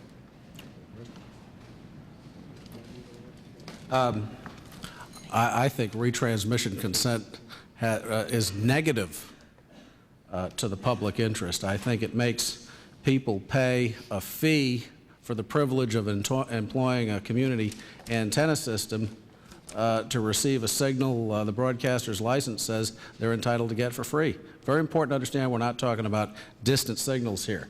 We're not talking about out-of-town broadcast stations. We're talking about me living up in Northwest Washington wanting to get better reception on Channel 9. Mr. Tisch. I think it all depends on the viewpoint that one takes. Are we talking what is the benefit today? I don't know. I couldn't quantify that. I think that the real question is, what is the outlook for free television for the next decade if there isn't something done to level this playing field? You have a migration already of sporting events, for instance. Well, remember, only 60% of America can receive football on Sunday night on cable. 40% are left out. The same thing on football on Thursday night on cable. 40% are left out. I could picture a time in the next couple of years where the World Series goes on pay-per-view, or the Super Bowl becomes a pay-per-view event limited to only the 60% of people who have cable. At the rate we are going with the migration of programming, with the migration of the economic power being depleted of the networks, You can have a system 10 years from today where the average American pays $100 a month for everything that American is getting free today in television. And I think that's a decision that the Congress has to face, and the Congress has to look at very carefully. What happens today is not the issue. We'll have to level the playing field so we can make sure there is free television for the American people going into the 21st century. Especially in connection with programs of education content that could stimulate kids and so forth, forgetting about the World Series. How do we prevent or reduce the migration of those kind of programs to expensive pay-per-view? Well, you're looking at news programming that the networks provide. If the audience shrinks too much, if the competition becomes too great, can they continue to provide that quality of programming? Can they continue to provide good children's programming? What will the local stations be able to provide in programming? Remember, we're only a combination of our affiliates and a network. The primary reacher into the local community is the local station. We have to keep that system healthy. Thank you very much, Mr. Chairman. Gentleman's time has expired. Chair recognizes the gentleman from Ohio, Mr. Oxley. Thank you, Mr. Chairman. As you know, some of us were able to watch the premiere of Terminator 2 last night with Arnold Schwarzenegger. This is indeed as interesting, probably not quite as violent, but most entertaining, and we appreciate all your arguments. Mr. Tisch, somebody once said there's no such thing as a free lunch. I would submit also there's no such thing as free TV. That phrase has been thrown around a bit, but let's be honest about it. There's no such thing as free TV, and we all know that. Somebody has to pay for that, and those are our constituents who do that. It seems to me that the broadcasters have a very difficult burden to bear on this particular issue. If carry must pay, which was the issue, I guess, last year, was pretty much laughed off the stage, you'll have to admit. Now the retransmission fees and the retransmission negotiations appear to be, at least to a lot of members, to a lot of observers, kind of the if carry must pay for 1991. Would you and Mr. Fritts, first of all, explain the difference between if carry must pay and retransmission consent, and how that would positively affect the TV viewers in my district? Congressman Oxley, there was floated some time ago, as you alluded to, an if carry must pay proposal which would combine a carriage requirement and a payment scheme. What we are suggesting to you and what the Senate has done through the Commerce Committee has produced legislation granting a broadcaster the right to control their signal, point number one. Inherent in that right is the ability to sit down with a local cable operator and discuss options and marketplace negotiations with the local cable operator. In order for your public to be served in your community or your district, local broadcasters are licensed to serve that area. If the cable monopoly has a stranglehold on 60% of the subscribers or viewers in that area, the broadcaster would have to go with tin cup in hand asking just to be carried. What we are saying, there is a public interest. The constitutional attorneys have looked at it and said that must carry certainly can be constitutional and provide service to those people. We are suggesting that that be fundamental. And furthermore, that if a broadcaster wanted to take his chances and not reach a conclusive agreement with a cable operator, the risk would be that he would be dropped from the cable system and he would have to operate for 3 years without must carry.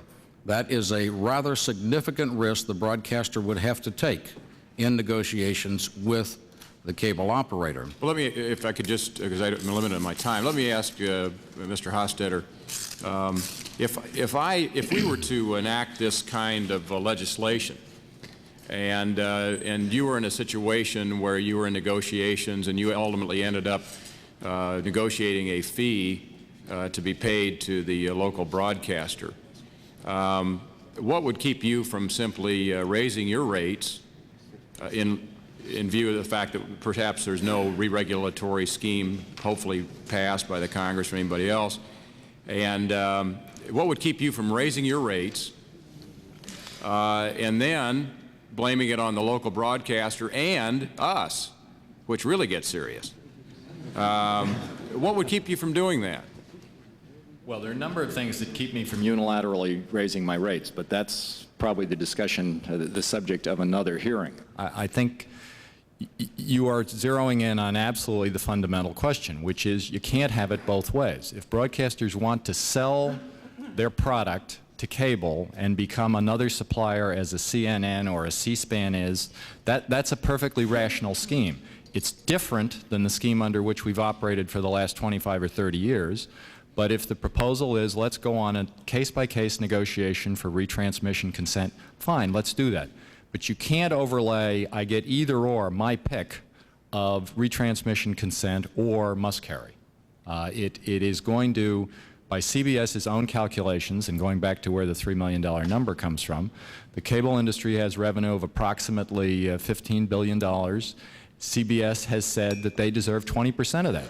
So that's not a tough calculation. That's $3 billion, or about $6 a month a subscriber, that they think they should get for the cable operators continuing to carry CBS service. In fairness, let me turn to Mr. Tisch, because when you mentioned, or Jim Mooney, I can't remember, in your opening comments about a 20% increase in cable fees, Mr. Fritts and Mr. Tisch winced visibly.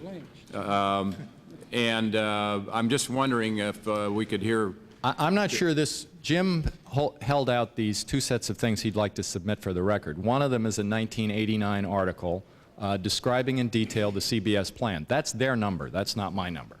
I'm just. I'd like to be sure that's in the record. Okay, the 20% figure was mentioned, and as I say, that the two gentlemen to your left blanched quite obviously. I'm just wondering what their argument is. I think they should. I think, Congressman Oxley, we're in a case of crying wolf and scare tactics here. There is, in Senator Inouye's plan, in the Senate, there is no mention of any money whatsoever. There is no mention of the costs that would be calculated, except that the FCC would have to do a year of study to determine the cost before implementation you do of concede there would be a retransmission cost. consent. I'm sorry? You do concede, though, there would be a cost. I suspect in some instances there might be some cost. Can I simply note that Senator Inouye was quite clear in saying that he introduced that provision in his bill not because he supported it, but as an accommodation to CBS. So I think we know where the tracks are in this sand. Do you want to cover those tracks, Mr. Tisch? Well, you know, the thing that I see as a businessman, if I were asking an exorbitant amount as a local station for the retransmission of my signal, the gentleman on the other side of the bargaining table could say no and not carry it. I don't know what all this argument is about. We're not forcing them to pay us $100 million a year or $1 billion a year. It's an arm's length transaction with two parties. We have a product. If they want to buy it, fine. If they don't want to buy it, that's their privilege. I understand, but whether we're talking about 20% or 1%, I think Mr. Fritz's argument or answer was that it at some point is going to cost some money. Now, who pays that? I think that money could be handled very easily from the present income stream of the cable networks, of the cable systems, and in the reapportionment of the money they pay out, in most cases, to other cable systems. Why should we be supplying close to 70% of the programming and the audience for a cable system, and all of the money goes to 30%, building them up to compete with us for the future? Gentleman's time has expired. The chair recognizes the gentleman from New Mexico, Mr. Richardson. Thank you, Mr. Chairman. I'd like to direct my questions to Mr. Tisch and Jim Mooney. And I have in front of me here a summary of an FCC staff paper that I understand is being released today, not representing the views of the FCC, but nonetheless, I think rather significant. The summary of it basically says over-the-air TV broadcasting will be a smaller and far less profitable business in the year 2000 than it is now, as networks and stations have suffered, quote, an irreversible long-term decline in audience and revenue share, which will continue throughout the current decade. The FCC paper calls for less broadcast TV regulation. It's kind of a gloomy outlook for the future of free television. In this report, the retransmission consent has been identified as one aspect that needs to be changed. And I'd like to ask Mr. Tisch and Mr. Mooney if they feel that, and we've debated this issue already, are there any other areas that of reform that Congress should be looking at to examine that broadcasters be properly compensated for their products, such as FinCEN, such as programming control, such as more efficient station management? Mr. Tisch, you want to? Well, I think the two main areas are retransmission consent and the FinCEN negotiations that have been taking place over the last couple of years. Now, the FCC has come down with a ruling on FinCEN, which I don't think is satisfactory to solve the problem of free television for the future. But I think that the FCC has opened the door on something that can be of help for the future. We look forward to that continuing negotiation, and we think we will be benefited sometime down the road. Retransmission consent is of a more immediate benefit to free television and to the affiliate system and the independent stations of America. At the best, FinCEN negotiation benefits, if going our way, would start appearing in 4 or 5 years or 6 years. So I think retransmission is on the front burner now and could be of most help to the stations of this country.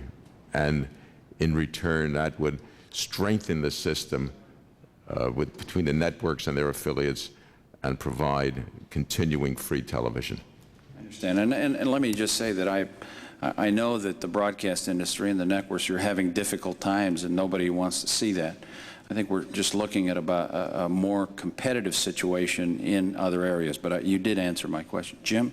Mr. Richardson, again, I think that the FCC study is intended to be, for the most part, a comment on the desirability of continuing to maintain these restrictions that do remain on the broadcasting business, particularly in the area of ownership. And I think that given the fact that it does seem to have come out of the Office of Plans and Policy down there, I suppose that must also encompass a view about FinCEN, which, as you recall, the staff, at least down there, wanted to get rid of.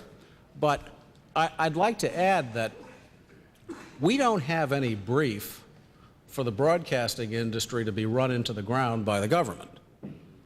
And indeed, it's perfectly okay with us if the government does all it can to reduce regulation of broadcasting. And I am mindful, incidentally, of the admonition I suppose was aimed at me by the chairman a little while ago, not to introduce the subject of how well these businesses have been run. But quite frankly, if part of the case is that these businesses are suffering financially, I think you're going to have a hard time avoiding the issue of how well they've been run. But even more to the point, you're going to have to deal with something that was said the other day by a broadcaster. This was in Communications Daily last week, who went to a broadcast meeting in Baltimore, a fellow named Alan Bell. He's the president of Freedom Broadcasting. And he said, you know, when it is raining soup, all you need to do is hold up a bowl. But that era for broadcasting is coming to an end. Now we will see a business that is more like a normal business. And Mr. Bell went on to say, referring to the fact that broadcasting is being hurt by proliferation of cable and satellite channels, he said, tough darts. I've never heard that before, but I think I know what it means. Those choices should have been available years ago. We shouldn't have been able to get away with boring programs. Now, I'm not a television critic, but you know, the change in the world of media over the last 10 years, I think most people would agree, has been socially beneficial. It's not as if some tragedy had occurred. Could the gentleman just, if I can interject just briefly, my only point would be that I do agree that very profitable soup storm has now moved over from the broadcast and is now raining very heavily on the fertile valley of the cable industry. And that's why we have to take a closer look at rate re-regulation over there so that we don't invoke the law of unintended consequences and allow that advertising revenue flow in the form of that very tasty soup to be disproportionately shared throughout the telecommunications industry generally. I thank the gentleman. And I have a concluding question, I think, to Eddie Fritts and to Mr. Hedlund.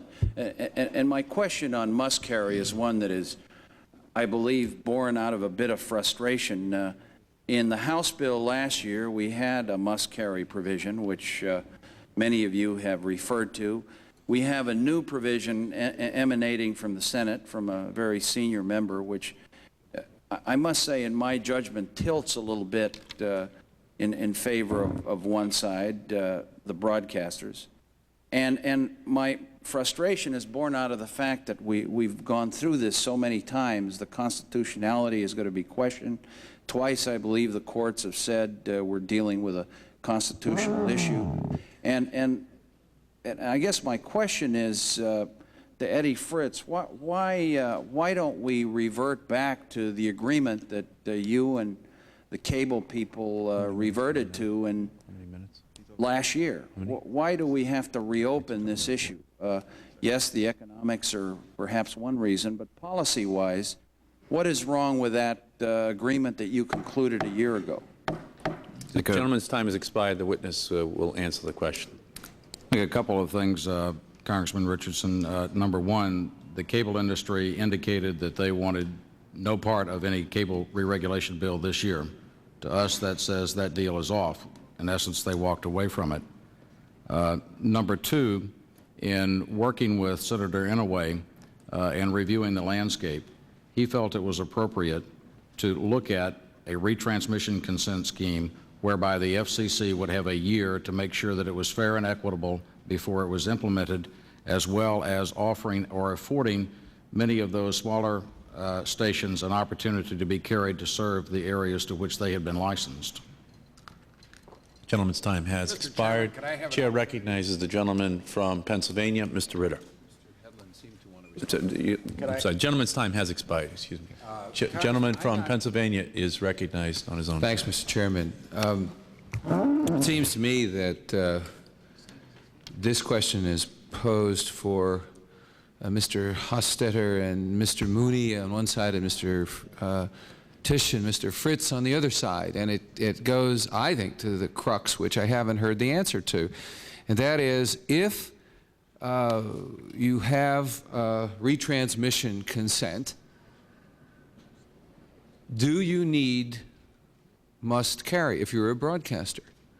And Hostetter and Mooney have kind of laid the gauntlet down and said, okay, you know, that's different from what we've done, but we'll reconsider it. What's the response of the broadcasters to retransmission consent as a new way of selling and buying these products, but without the heads I win, tails you lose feature of must carry?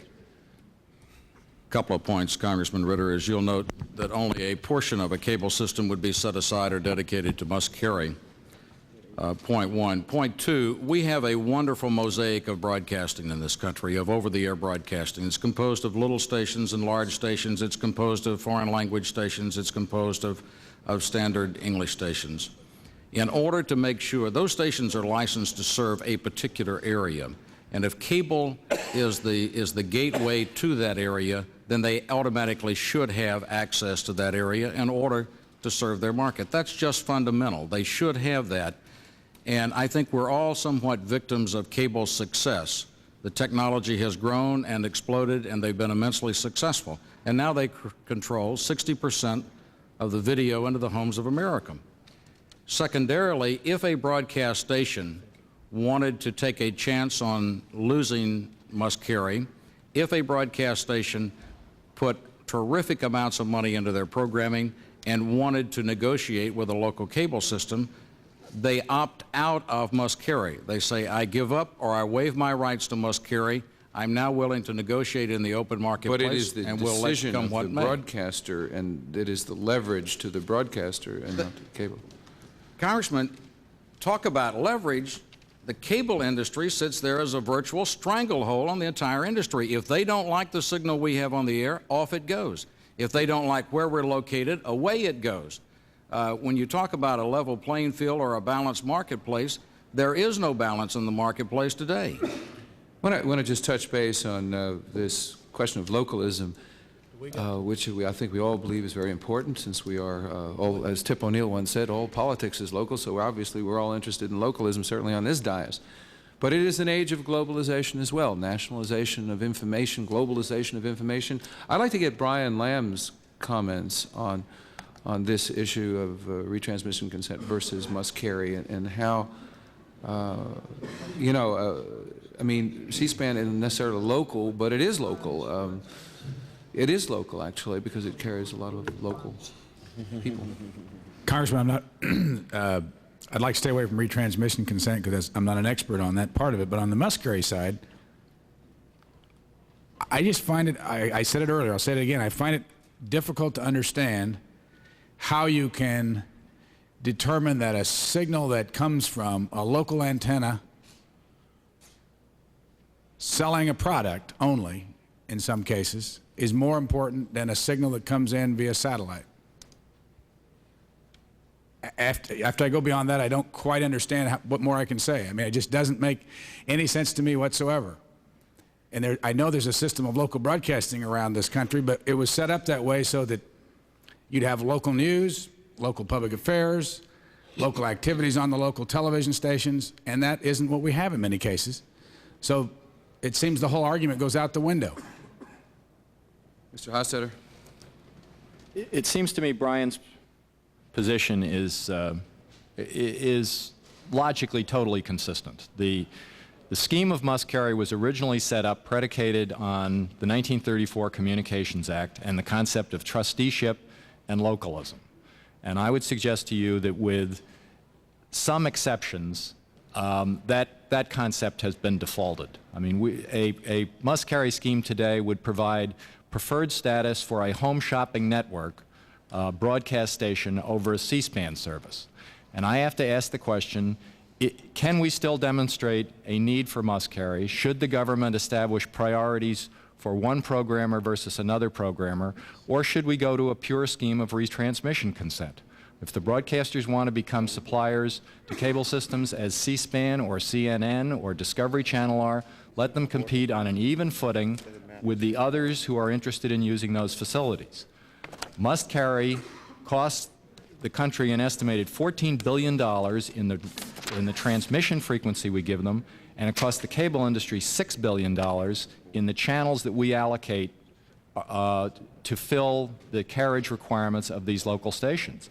I think you've got to raise the question, which of those schemes is the appropriate scheme? Is there a continuing demonstration of localism and trusteeship that merits must-carry status, or should we go to a pure market allocation of channels? It seems that the broadcasters are unwilling to select either or. And we heard Mr. Fritz's case, but it does seem that if you really want retransmission consent, and you really want to argue the marketplace, then you've got to accept the whole of the marketplace, as opposed to have the marketplace and have regulation ensuring your eventual carriage if you don't make it in the marketplace. I mean, you can't have it both ways, or that's the way it seems anyway. That's not the issue. Just remember, the marketplace isn't quite as pure and simple as you put it. I can tell you that INTV, if we had to choose, would take must-carry,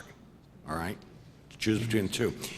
But remember, if you went to a scheme of retransmission consent, there still is not an open market, because in any given community, like Washington, there's 6 or 7 commercial broadcasters, but in any given political jurisdiction, one cable operator. It's called monopsony. There is a single buyer, numerable sellers. I would be willing to chuck bus carrying, chuck channel positioning, go to a straight retransmission consent as long as you give me at least 2 other buyers in the market, 2 cable systems. So if I can't deal with one, I can deal with the other. But when you're dealing with one gatekeeper, that is not a free and open market.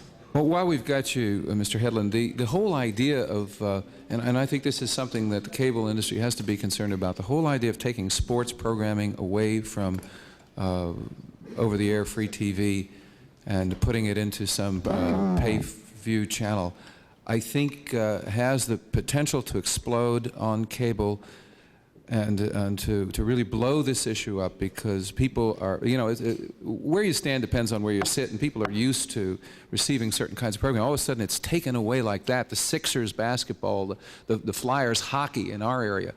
I mean, all of a sudden people say, what? I can't get it anymore? You know, I got to buy that cable channel. How do you... Well, you know, on Gentleman's time has expired, but the witness will be allowed to answer the question. Thank you, Mr. Chairman.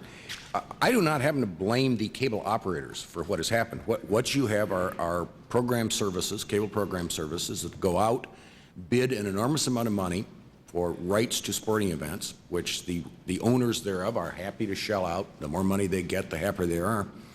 The broadcaster has to stop in the bidding process because he has to rely solely on a revenue stream from advertising. The cable programmer sells advertising just as much as a broadcaster does. This is not advertising free service. And then they go to the cable operator, who then goes to the cable subscriber, and they up the rates and just take more and make up the difference.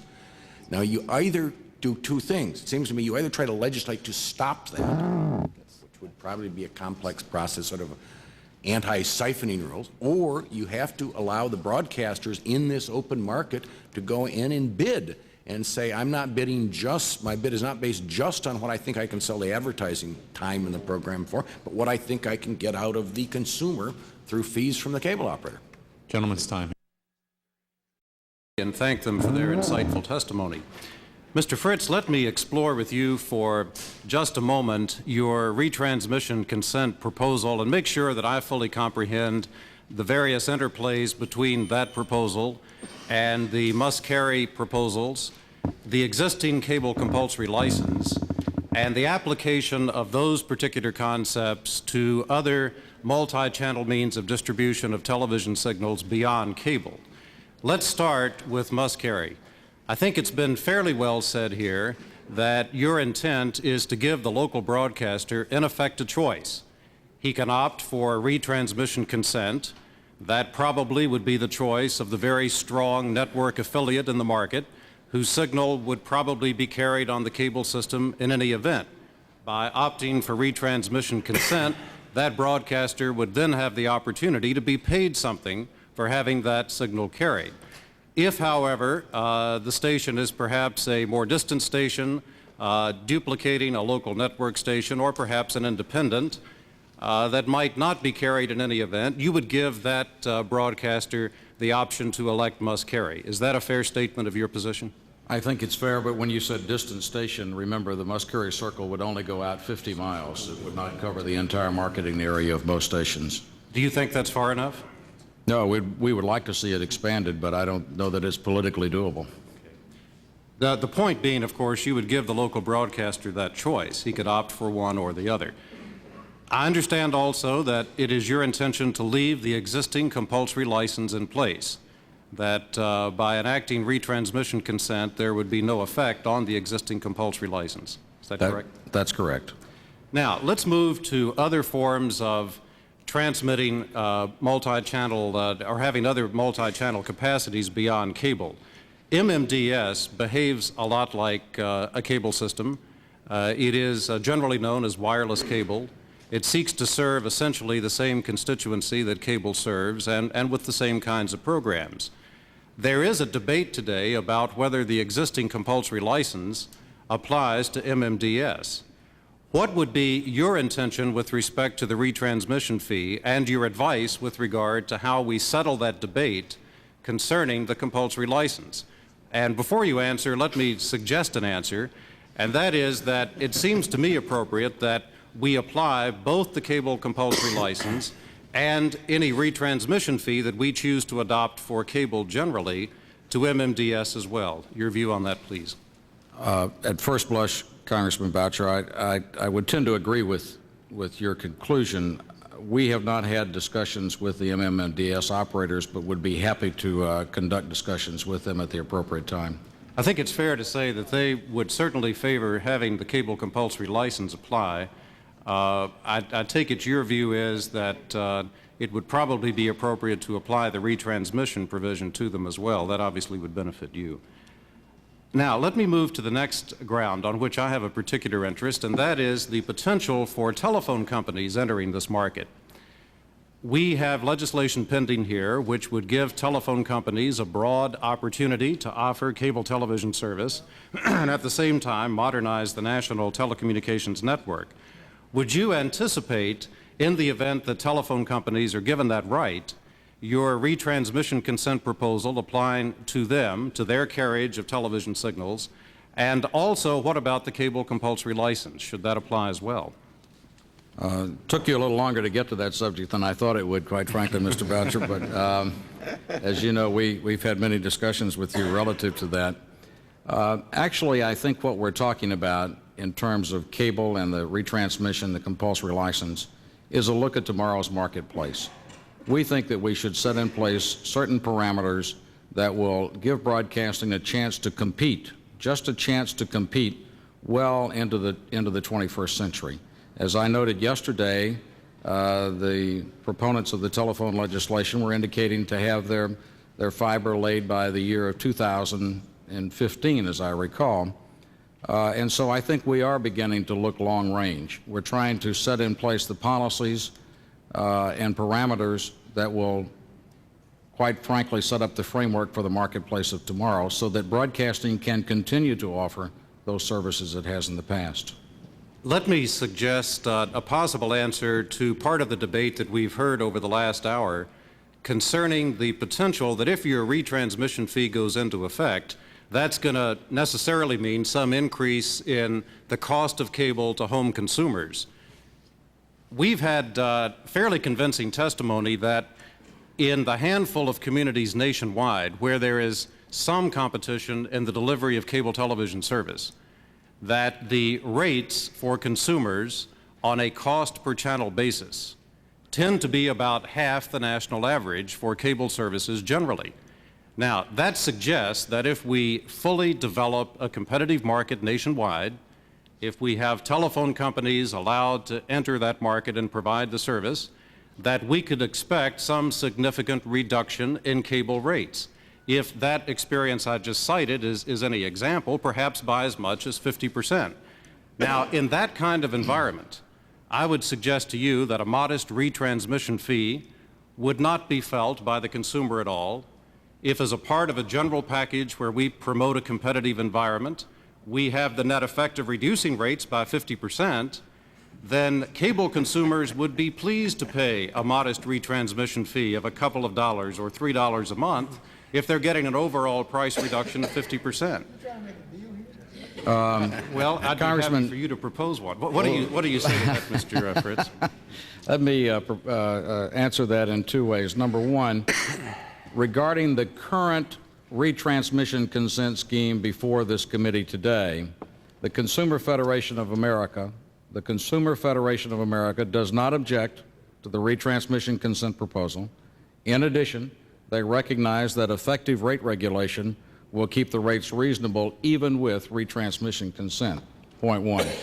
Point two, relative to your thoughts about the future, as you know, through our many discussions, we do have some concerns about telephone company entering. I think we're flexible, but we do have some serious concerns about the ownership of the content. For instance, if we were to do it over again, we would suggest that cable be set up as a common carrier as opposed to an institution that controls both the conduit and the content. Mr. Tisch, let me turn to you and ask a question that has intrigued me for some time. You and I have had... I hate to interrupt here. The gentleman's time has expired. If you could ask a very brief question. It will be a brief question. you have testified eloquently today about the problems that arise from the migration of programs that are being carried free today onto cable on a pay-per-view basis. You've suggested that the retransmission consent provision might be one way to help address the network's loss as a result of that, but that really isn't going to solve the problem. Is it time for this Congress to now consider, given the fact that the sports leagues are the ones who are principally doing this, given the fact that they today enjoy an antitrust exemption that we give as a gift from this Congress, is it now time to consider conditioning that antitrust exemption on their willingness not to migrate on a pay-per-view basis to cable? The gentleman's time has expired, and believe it or not, that sentence would parse if your 8th grade English teacher asked you to lay it out, but we'll allow the witness to answer the question. Well, if you don't consider it now, it'll be too late to consider it 5 years from now. Gentleman's time has expired. Chair recognizes the gentleman from Virginia, Mr. Bliley. Thank you, Mr. Chairman. Thank you, Mr. Chairman. Mr. Fritts, I want to touch on something that hasn't been addressed, I don't believe, this morning. In the bill reported from the Commerce Committee and the other body, in addition to cable, with regard to must carry and retransmission, there's a passage that says that other multi-channel video programming distributors, that is satellite, would also be included in this.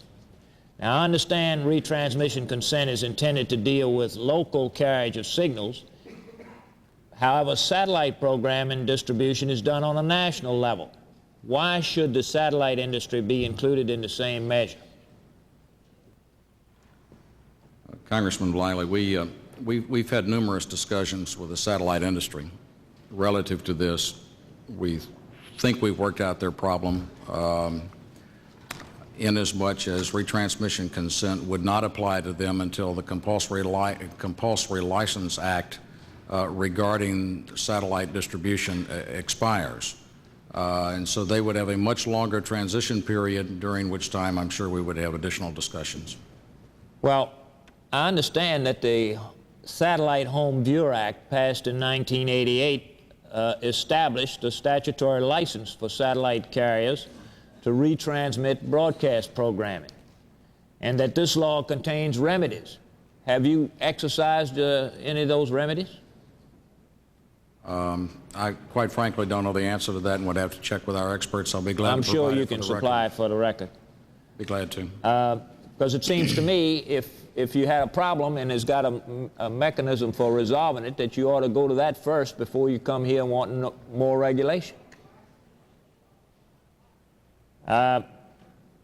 And also, one final thing on that, under the retransmission consent provision, multi-channel video programmer providers are grandfathered until January 1, 94, unless they are not in existence as of May 1991. Why was this put in the legislation? Again, I would have to check with our experts on that. I don't know. Okay. Mr. Tisch, under this retransmission consent proposal of yours, could a local cable operator, for example, in my home city of Richmond, contract with Channel 9 up here in Washington to bring a signal in, perhaps enabling 9 to reach a market that they don't reach at a lower price than they'd have to pay Channel 6 Roy Park to have it in Richmond? No, I don't think that's the contemplation at all. That would come under the network non-duplication or station non-duplication. Let me get this straight now. You've got the people have got to have the choice. The broadcaster says, I get the choice of must carry, I get the choice of retransmission, whichever one I think is going to be the best deal for me. And the cable guy can only get the CBS signal from me.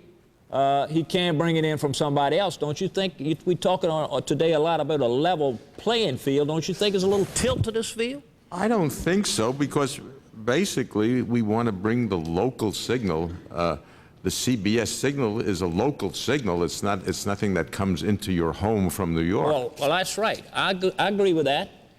But when that local guy gets a license, gets that exclusive use of the spectrum, he says he's going to broadcast it. And I'm a consumer, and I get my rabbit ears, I get the signal. I don't pay anything for it.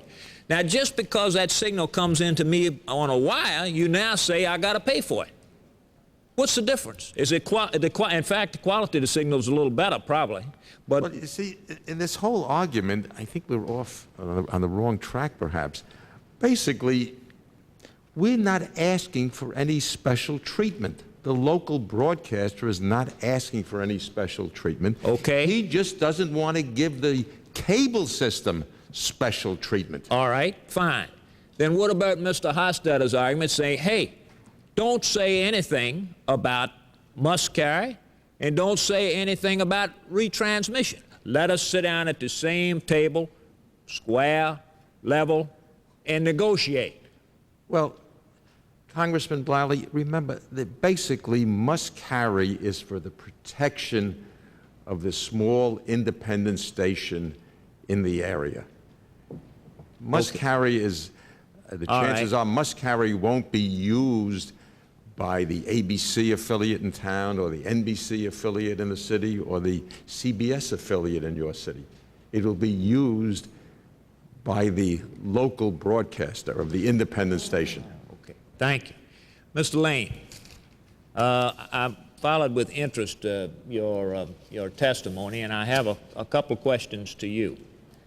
One, aren't the revenues that you charge or the revenues you get from your subscribers or your advertisers based on your market penetration? And doesn't that market penetration include those people who get the signal over the wire as well as those who get it off of the antenna, over the airwaves? Then why should these guys have to pay twice? Well, I need to develop that a little bit. The Dallas Not too much, because I don't have much time, and the chairman is sitting down there, and I got one more question I want to ask you. The Dallas-Fort Worth market was rather late in granting franchises for cable, the early 1980s, mid-1980s. Today, we have about a 50% cable penetration because most of the metro is now cable. We are able to reach about 98% of all of the homes, the television homes in our total coverage area. If you go back to the 1970s, before cable really started penetrating, we reached about 98% of all the television homes. We're reaching them differently than we did then, but we're still reaching the television homes. Okay. So I don't think we're talking about two different levels of revenue. Now, under this last question, Mr. Chairman, you have NBC, I assume, and CBS in your town as well as ABC, your affiliate. The other two guys opt for must carry. You go for retransmission. The cable operator says, Mr. Lane, I don't need you. I'll just sayonara. How long are you going to be able to stand that?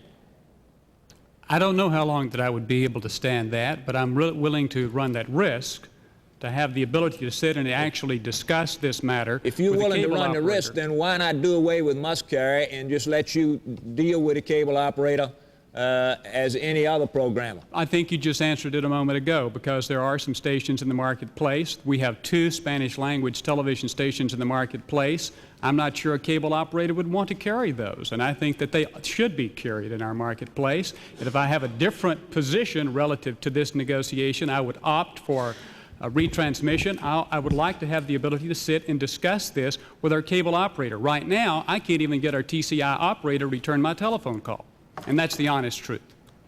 Thank you. Thank you, Mr. Chairman. Gentleman's time has expired. Gentleman from Ohio, Mr. Eckert, is recognized. It seems to me that the economics of how people receive broadcast signals in their homes really has changed. And that essentially, I guess, just to the broadcasters on the panel, you have one source of revenues. or in your case, Mr. Tisch, you have a pot of cash from some sales of assets that you apparently are rapidly dwindling down. I'd like to be a fly on the wall of your board meeting. But it's an indirect source of revenues. Consumers pay for products that buy advertising. It's been your principal source of revenues, but it is an indirect source of revenues. Whereas the wire broadcasters, represented by the cable folks, really have, in my view, if I have this correct, and I want the comments of the panel on this, three sources of revenues. They have the same indirect source of revenues that the broadcasters have, advertising, which is indirect. Consumers buy products from companies that buy advertising. They have direct revenues from the people who buy their services, subscribers who pay a monthly fee. And of increasing concern to me, and my colleague from Minnesota, Mr. Sikorsky, has been hammering on this, they have pay-per-view. And so the economics of broadcasting really has changed in this country.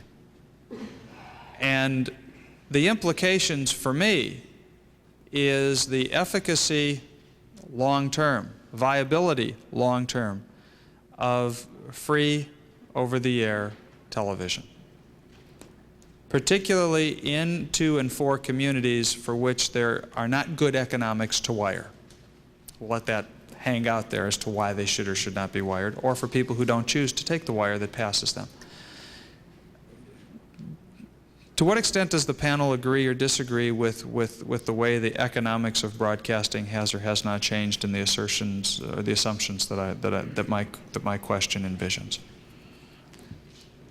And I will let people answer as they see fit. You want it first, Eddie? Why don't you go first? Okay. I think that the economics of broadcasting have, of course, significantly changed over the past 10 years as new media, including but not limited to cable, have come online. But, you know, I don't think that there's anything inherently unfair or terrible about one competitor having 2, 3, 4 sources of revenue, and the other one having only one. The thing that gives you leverage is not how much revenue you got, but what its gross tonnage is. And they still have quite a lot more than we do. I should also point out that they'd like to have our multiple sources of revenue, but I'll bet you they don't want our cost structure. The government gives these guys their spectrum for free. We have to build ours at a cost of billions of dollars. And I would only caution the committee that when you hear this talk about level playing fields, in addition to hoping that somebody would invent a new and fresher phrase, you might consider that there's two ends to the football field, you know. And I hear a lot of talk about one, but I understand that with respect to the other, there's a very vigorous campaign going on up here not to duplicate that aspect of our cost structure, which is not so attractive. That's point. Can I hear a counterpoint? Counterpoint, Congressman. Mr. Mooney referred to building a system. Cost a fair amount of money, number one, to get in business in the broadcasting. Number two, it is a highly competitive business, both among broadcasters and with other media, particularly cable. Mr. Mooney complains about paying 5% franchise fees. Let me tell you, if we could get a monopoly like they have, we would pay 10% franchise and be very happy with it. The economics have changed dramatically for broadcasters, and what I think is important for this committee and for the Congress to look at is where we are relative to the 1984 Cable Act. Look at the dramatic changes that have taken place in the last 7 years, and let's look ahead and say what's going to happen in the next 7 years or 15 years to this communications marketplace. The economic viability of the free over-the-air system of broadcasting indeed is at stake. I cannot see all of the name tags, so I just see another hand waved at me. Please. It's Amos Hostetter. Congressman, just let me put some numbers on Jim's answer so you can appreciate it.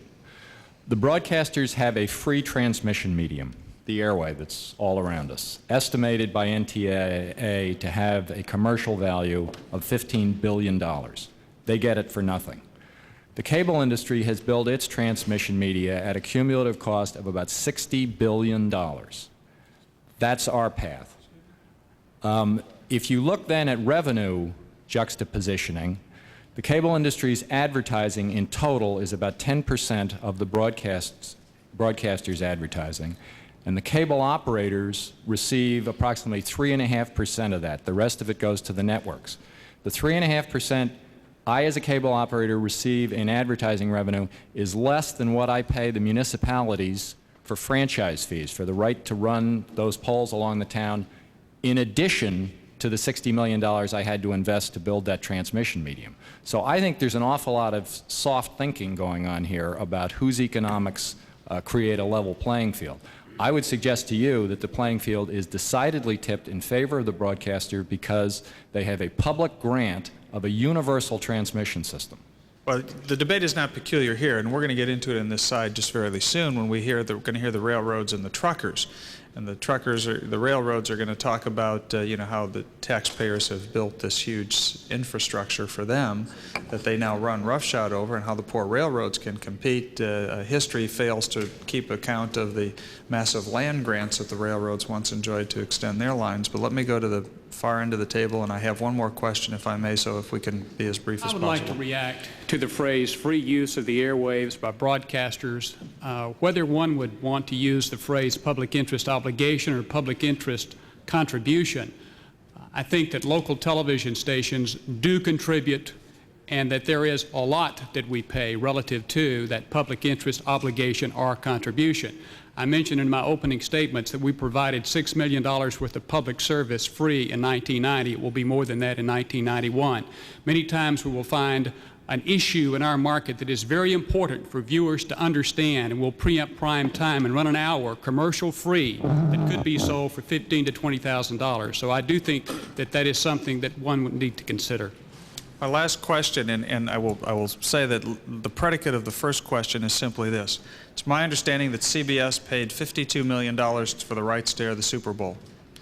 10 million cable subscribers chipping in $10 each is $100 million, and I don't know that the broadcast networks can own major league sports initiatives. And let me tell you, all hell will break loose. Jim and you and I have talked about this in my office. All hell will break loose when folks are going to have to pay to watch what they have been getting for free. And heaven forbid that the Browns ever make it to that plateau. Gosh, don't worry, I'm not worried about it. And the New Orleans ain't going to be there either.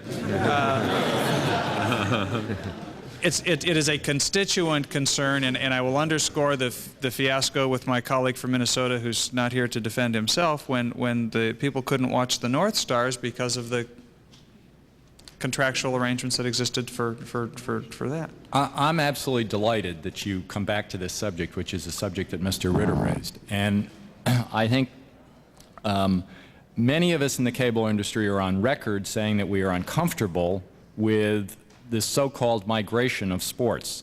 But I want to make sure the responsibility goes where the responsibility should go. ESPN and Sports Channel America are the major movers and shakers. ESPN is controlled by ABC, and Sports Channel America is controlled by NBC. This is not the cable industry that is buying and shifting this product. This is programmers, principally existing commercial networks, that are moving this product. I would welcome this committee... But that does not address the pay-per-view phenomena where people put together syndicates to... I would welcome this committee or any other appropriate committee addressing the question of sports exemptions and what programming should continue to appear on so-called free TV. I just advise my colleagues, and then we'll conclude, that the dictum of Mr. O'Neill seems to probably necessary to be enshrined somewhere. All politics is local. And that drives so much of what I think cable and communications policy has to envision. And we talk about long-term implications, and they're valuable, of competitiveness and who's going to make money and survive. But the bottom line is what will my constituents get and how much will they pay for it? And that's how I try to deduce it all. I thank my colleagues and I thank the panel. Gentleman's time has expired, and I just might note that in Boston, we have actually right now still a reverse pay-per-view situation. We might call it pay-per-viewer, which is what you'd have to do in order to force people to watch the Boston Patriots. So Given their performance, it's understandable. the chair recognizes the gentleman from Louisiana, Mr. Tozan. Thank you, Mr. Chairman. I remember much nicer days when you gentlemen were sitting down over coffee and donuts with me working out must carry and channel positioning, and coming to agreements and agreeing not to disagree, and trying to get a cable bill through this Congress. And while this is much more entertaining, I think it's a lot less productive. Let me boil it down. Mr. Hedlund, you came close to doing it in your discussion earlier. What we're talking about here is a situation where broadcasters complain that cable is taking their signals, charging consumers for it, taking the revenues from those consumer sales, plus advertisement, plus dollars made on producing those programs, which broadcasters are not allowed to do under fencing arrangements, and then using those increasing revenues to compete against the broadcasters to buy programs that were formerly covered and carried on commercial television, and then charging customers to watch those programs in order to cover those ever-enlarging bids made for that program that used to be free and available on commercial television.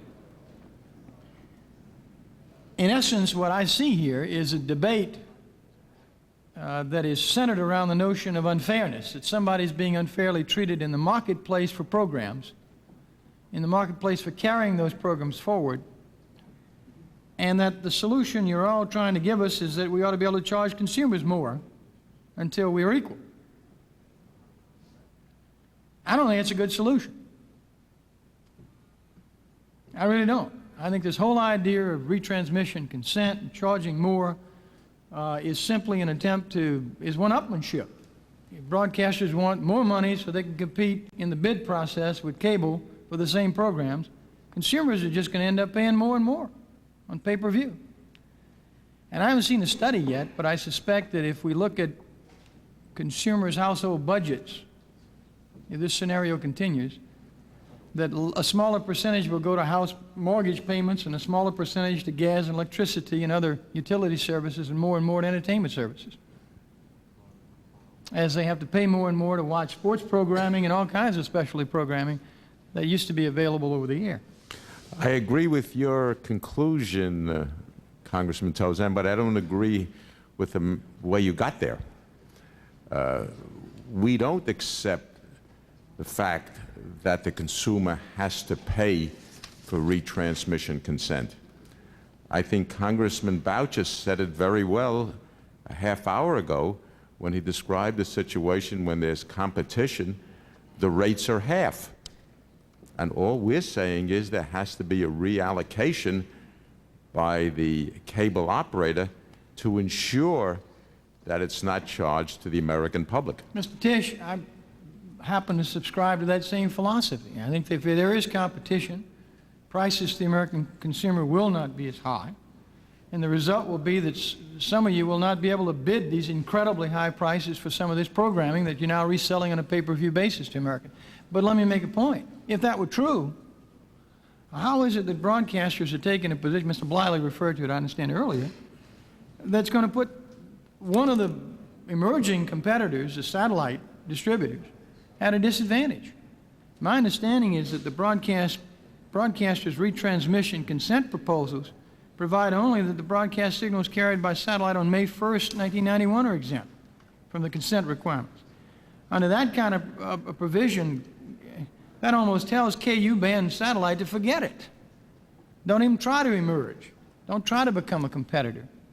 It seems to me, Mr. Fritts, if we're going to settle this dispute you have now, it's on the table and it is enraging almost before us, between who gets what slice of this pie as we charge Americans more and more for programs they used to see pretty much for free.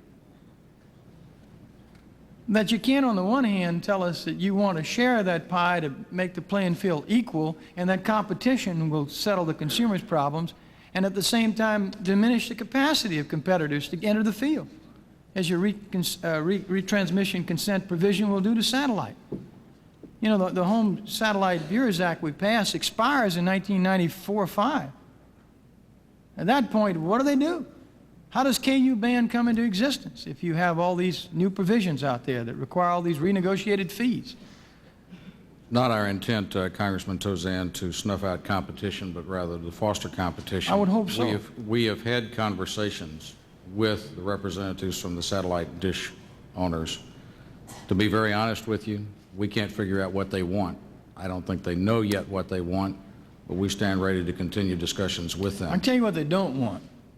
They don't want what your proposal proposes to do, which is to exclude this marketplace from getting the programs that they're now getting through this transmission consent proposal you've made.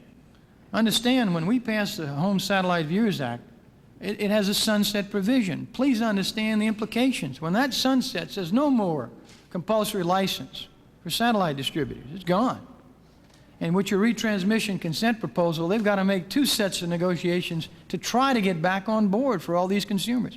All I'm saying is, Ms. Tish, if you believe, as I think you do, as you say you do, that competition is going to help level this playing field, the consumers in a competitive market are not obliged to pay such outrageous fees for pay-per-view and such large cable subscription prices on top of all the other revenues that are derived in the cable system, because competition holds those prices down.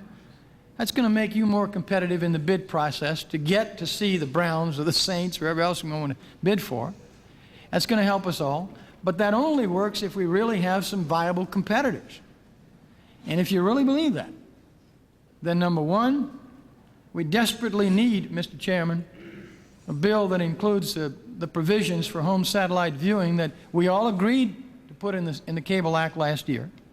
And we desperately need some rethinking about retransmission consent and how it affects those satellite home viewers.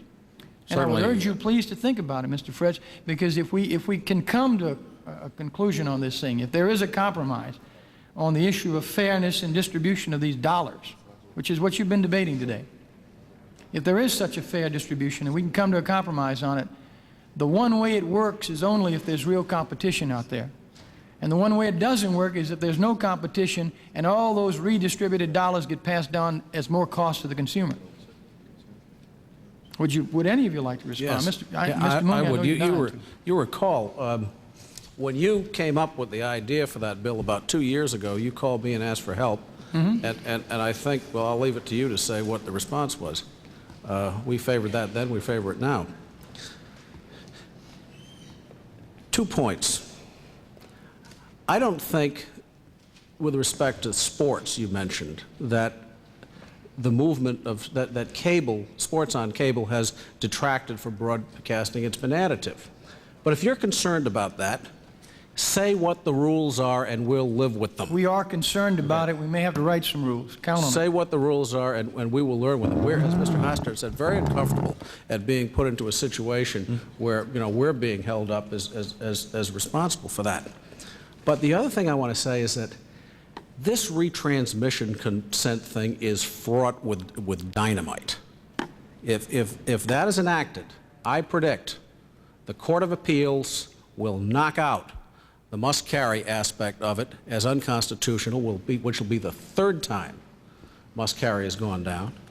What you will have left then is only retransmission consent, and there will be wars in every television market in this country between broadcasters and cable operators as to who is going to hold out longer and win in the contest of leverage. And the consumer, meanwhile, will find the TV stations dropping off that dial, will no longer enjoy the ability to change seamlessly from one medium to the other. You're going to write you letters wanting to know why the government did that.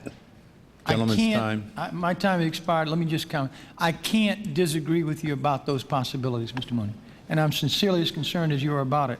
But I want to point out again, what I'm hearing at this table is not necessarily the interest of the consumer getting the package of programming he is customarily getting and happy with it. I'm hearing a squabble over who ought to share in the revenues, and as many of them as you can derive from those consumers. That's normal. That's what businesses should try to do. Our job is to make sure we don't build that system where you're just one-upping each other, and the consumer just pays more and more for the same programming he used to get for free. That's our big concern, Mr. Mooney. Thank you, Mr. Chairman. Gentleman's time has expired. Let me make this note at this point. I think that we should go a little bit longer here because we're just about reaching the point, I think, where some of these issues are crystallizing. So I'd recommend this to the subcommittee, that we'll go to a mini round right now, recognizing members. We'll tightly limit the time for each of the members to 5 minutes, no more, and we'll try to conclude this hearing within the next 25 minutes. I would ask each of the witnesses if they would also prepare at the conclusion of that mini round of questions a 1-minute summation, which you'll deliver to the subcommittee, so that we'll have a summary position given by you to us for our consideration as we move forward then on the drafting of legislation. Let me begin now by recognizing for no more than 5 minutes the gentleman from New York, Mr. Scheuer. I thank the Chairman. I'd like to ask Mr. Mooney, let's talk about channel repositioning. We haven't mentioned that yet this morning. What is the cable industry's view of Mr. Markey's provision in H.R. 1303 for channel repositioning? Isn't it fair to these stations whose revenue are dependent upon viewer recognition of their channel position? Or do you have any other suggestion? Well, our historical view, and I suppose to some degree our current view, is that much more has been made of the channel repositioning issue than it deserves, and that in many instances, you know, what was involved was broadcasters seeking favorable positions vis-a-vis each other. But anyway, last year, at the urging of Mr. Tozen and a number of other members of the committee, we worked out with our friends from the broadcasting industry here at this table an agreement not only on must-carry, but on channel repositioning as well, which I should think would have settled the issue. And I really don't think it's going to be helpful to get into who shot John on this and who walked away from that bill. But I think that it would be somewhat difficult for us at this point to deny the substance. All I can say is that we do not consider that on a political basis we have an agreement in being with the broadcasters, and indeed apparently neither do they, because you heard Mr. Hedlund testifying to the effect that he didn't want the House bill, now he wants the Senate bill. All right. Let me ask Mr. Hedlund, how important is channel repositioning to the independent stations? Oh, can cable meet the channel repositioning desires of all of the broadcast stations, particularly the UHF station? Congressman, it is critical, and it is not some issue of the past. For example, last month, Montgomery County, one of the major cable systems in this area, took WTTG Channel 5 and moved it to Channel 25, didn't tell the station it was doing that, didn't tell Nielsen, the rating company that runs the meters in town, and as a result, the May ratings book, which is just absolutely critical to any station, had drastically understated what Channel 5's actual viewing was in the market because they just shifted the channel with no regard to the station, its market, so that it is critical. The answer is we have a number of proposals that I think would be satisfactory to most of the stations, including the UHF, and we have recommended those to the committee, which is basically the language contained in S12. Well, I think what you're saying is that they didn't ignore listenership. Listenership dropped because of the change, and that hurt the station, and I presume you would feel it hurt them unfairly. Can cable handle all of these claims of especially the independent stations? Oh, I think so. No question about it. So what should we be doing about it? Pardon? What should we be doing about it? Well, do you agree with the provisions in the bill that we're considering today on channel repositioning? Yes, we supported those because they were part of a negotiated settlement we reached with Mr. Mooney and his organization last year. I have walked away partly from the so-called must-carry portion of that because the agreement was significantly changed by an amendment Mr. Richardson had in committee. And so that the must-carry provisions of H.R. 1303 are not the items that we agreed to with Mr. Mooney last summer.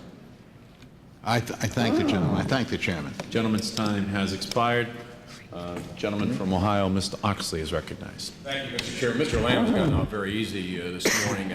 I'd like to ask him a direct question. That's why C-SPAN doesn't carry the congressional baseball game anymore.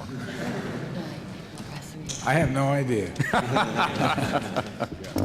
Well, I know we felt a groundswell of letters and phone calls here on the Hill to continue that. I just ask that you might want to reconsider that at some other time. Speaking of sports, you know, it's a lot of us think that at least from that aspect of television coverage that perhaps you've got a situation where the tail's wagging the dog and you end up with banjo-hitting utility infielders making $1 million a year, and you ask why that is, and the answer is because of television revenue, whether it comes from cable or whether it comes from the broadcasters.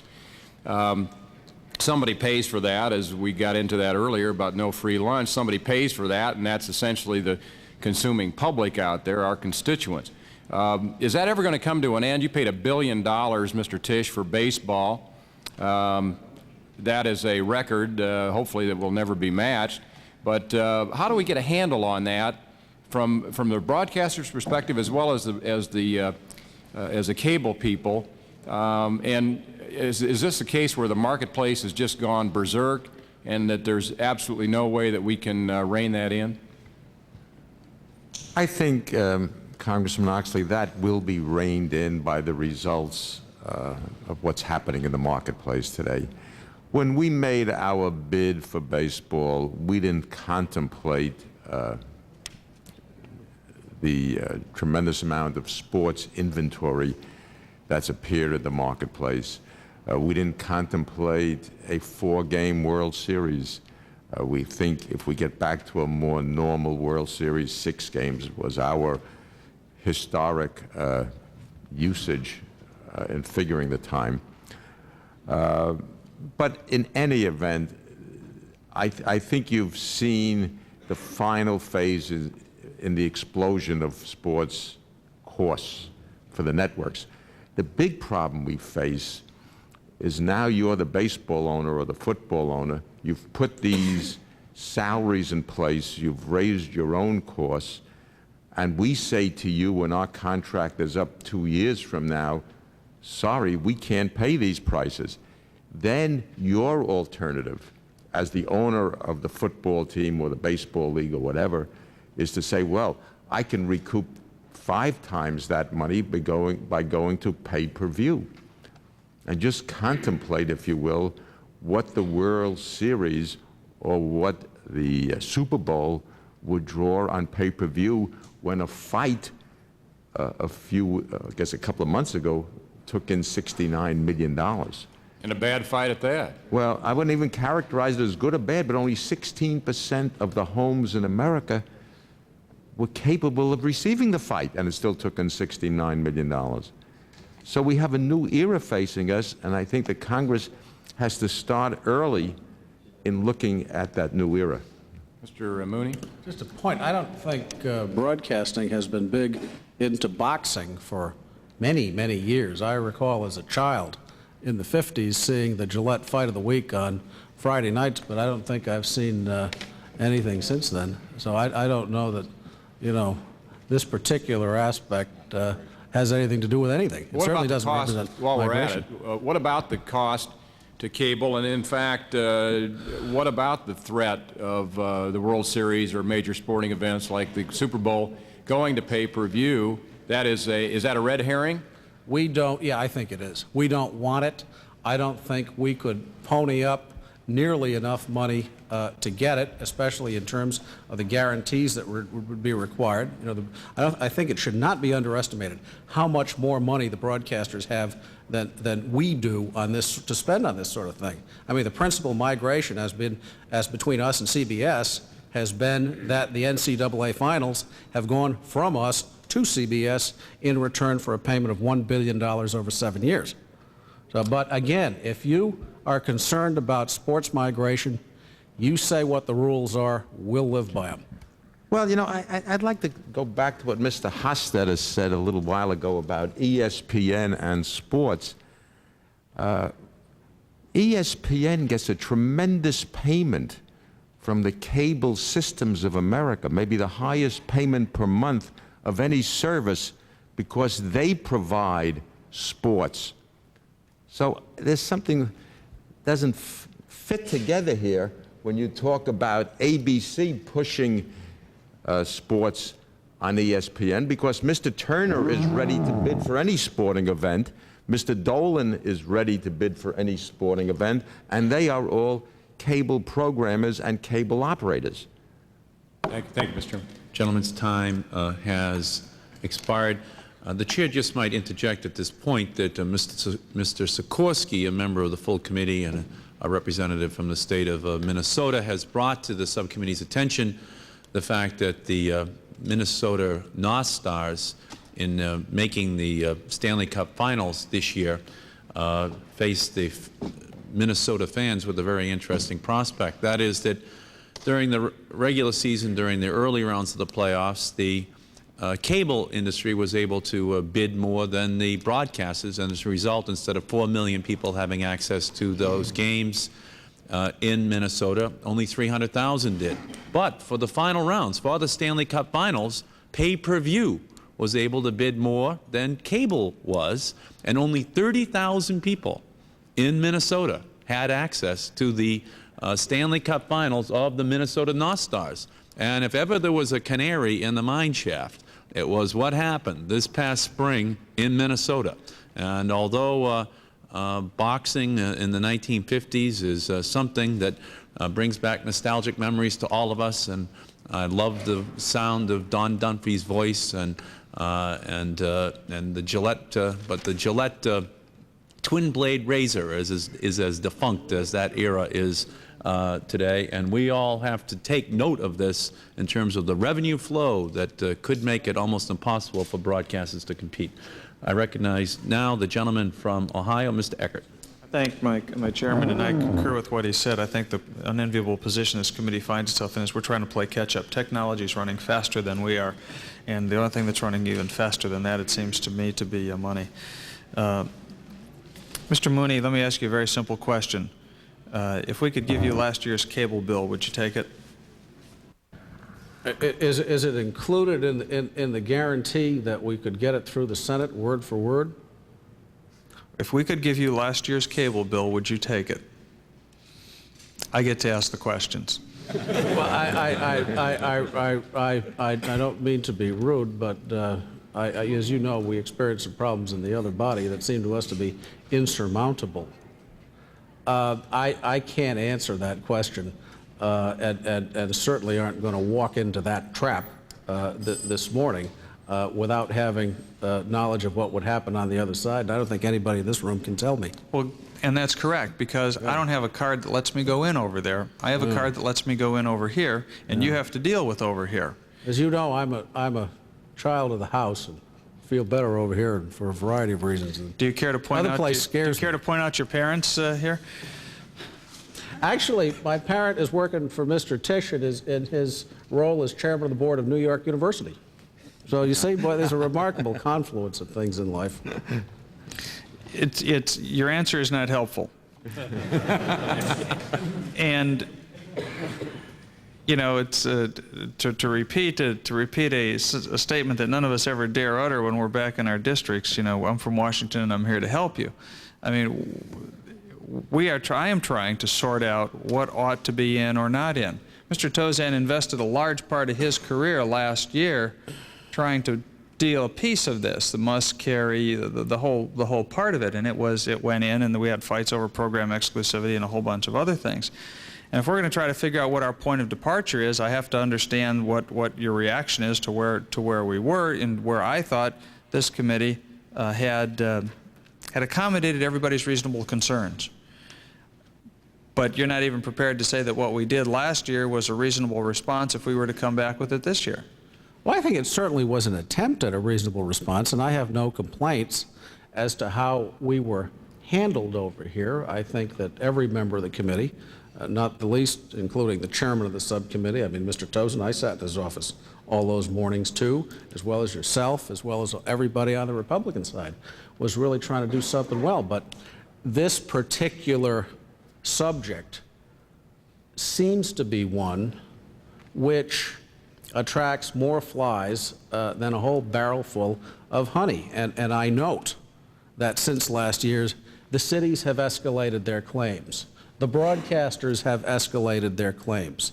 Half the people involved in this thing on the other side have escalated their claims.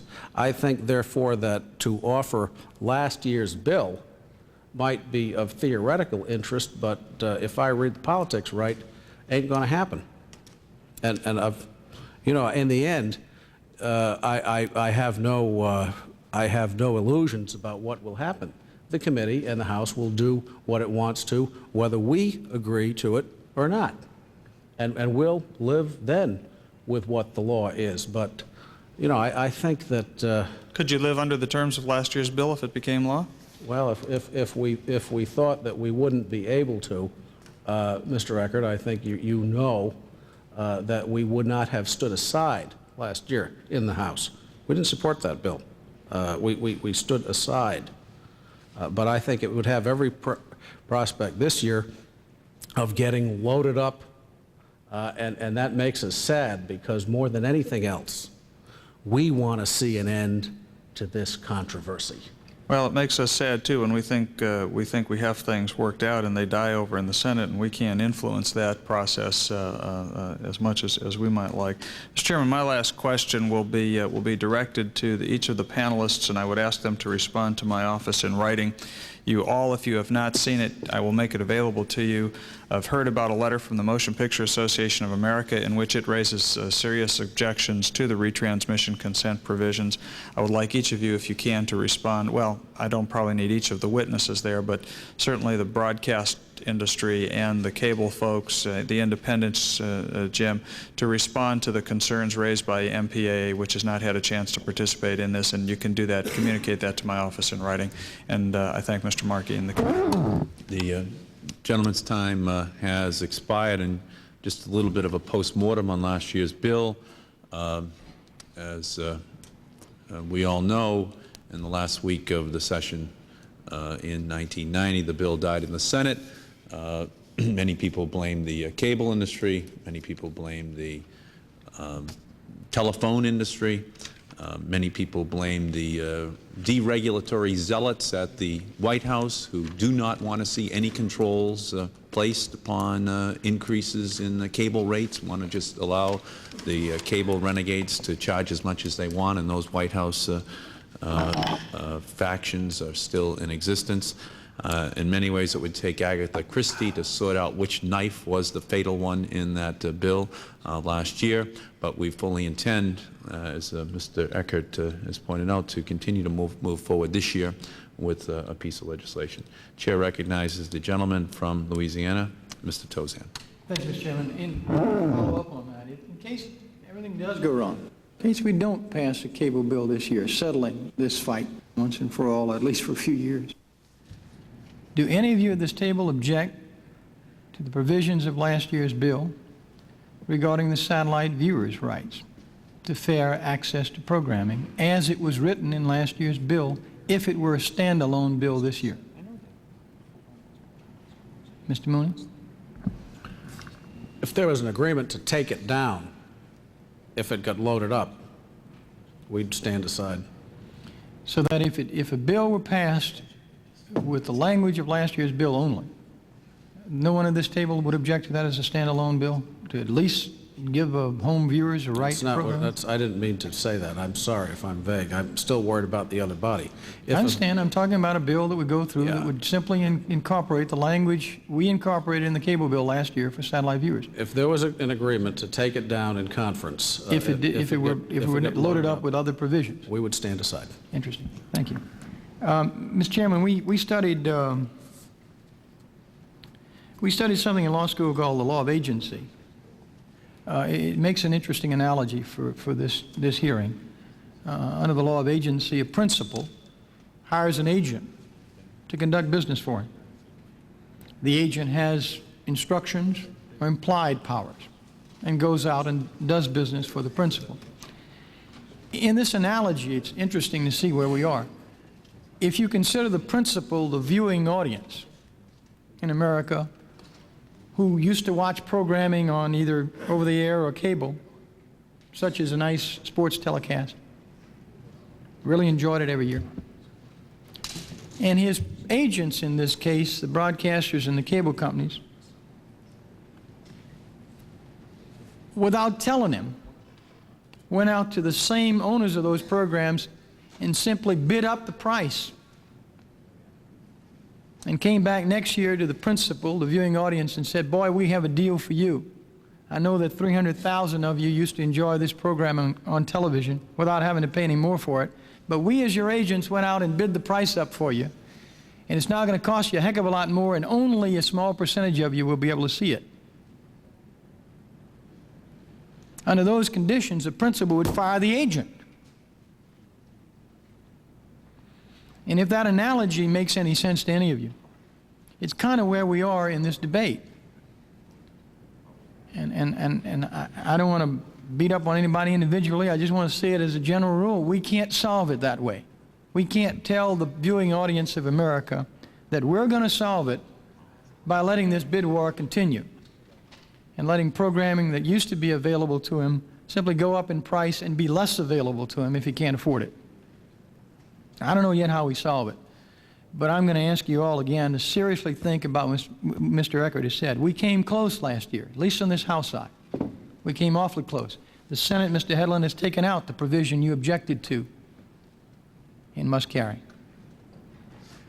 I don't believe that provision is in the House bill offered by the chairman this year.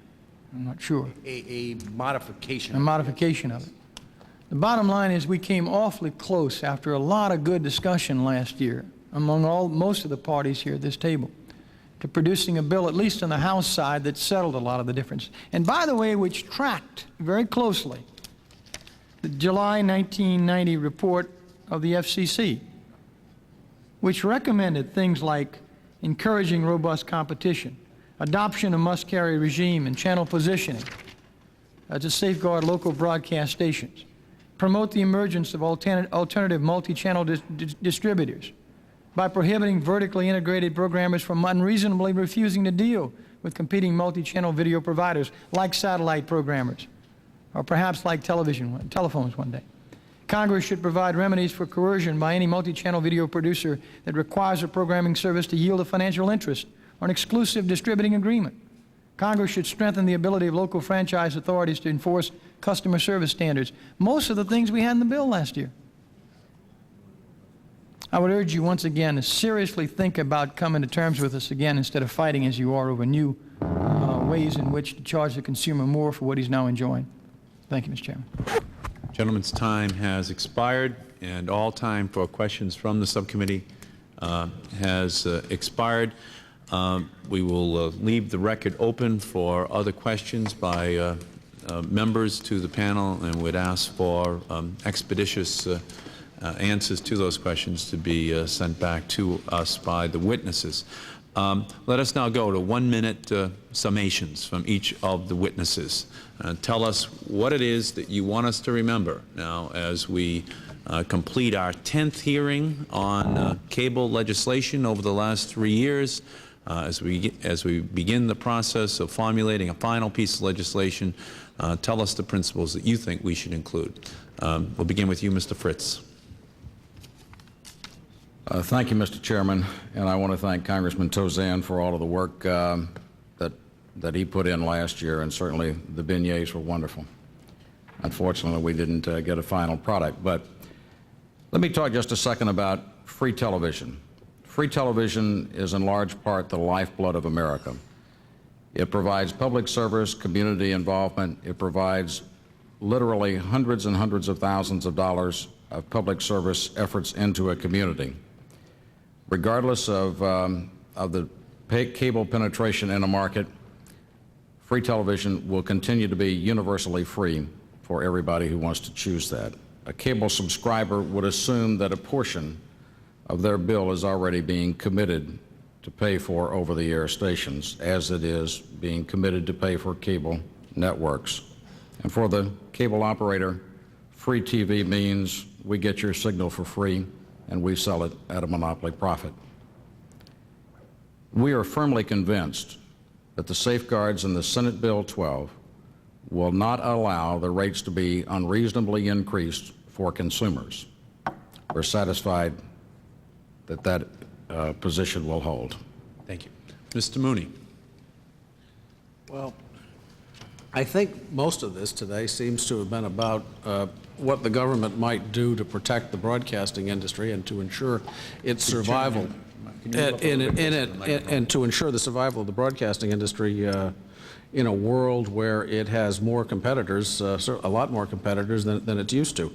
And I think that the FCC apparently today has issued what amounts to a laundry list of things you might consider in terms of reducing the weight of obligations still placed on the broadcasting industry. Not so much public interest obligations, because there aren't too many of those left, but ownership restrictions, for example, that restrict the economic structure of that business. Otherwise, I urge you to look to the second must-carry case, where the Court of Appeal said it is possible that within the bounds of the Constitution you might do something to protect broadcasting. But the something has got to be objectively premised, applied in a non-discriminatory manner as between broadcasters, and which is crafted so as to minimally intrude into the legitimate rights of cable operators and cable programmers to do their own kind of TV. We were for that then, we're for it today. Thank you, Mr. Mooney. Mr. Becton. Thank you, Mr. Chairman. I realize our issues are, in a way, really a sideline to the main debate going on here today, but they're nevertheless important. They're a sideline perhaps because we are fundamentally different than everybody else represented here, with the exception maybe of Mr. Lamb. We are not just a subset of broadcasters, although we use broadcasting, but we also use other technologies to supply our public interest programming. We have a greater reach than cable services, cable program services, and it's perhaps that 40% that don't get cable that need our services the most.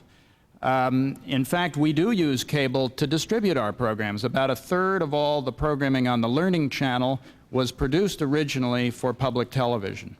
And without public television's subsidy, in effect, they wouldn't be available through the Learning Channel. We can continue to do our job as long as the public can get access to our services, and that's really the important aspect in terms of this legislation. We believe must-carry is essential for public television, and we've worked out an agreement with the cable industry on that.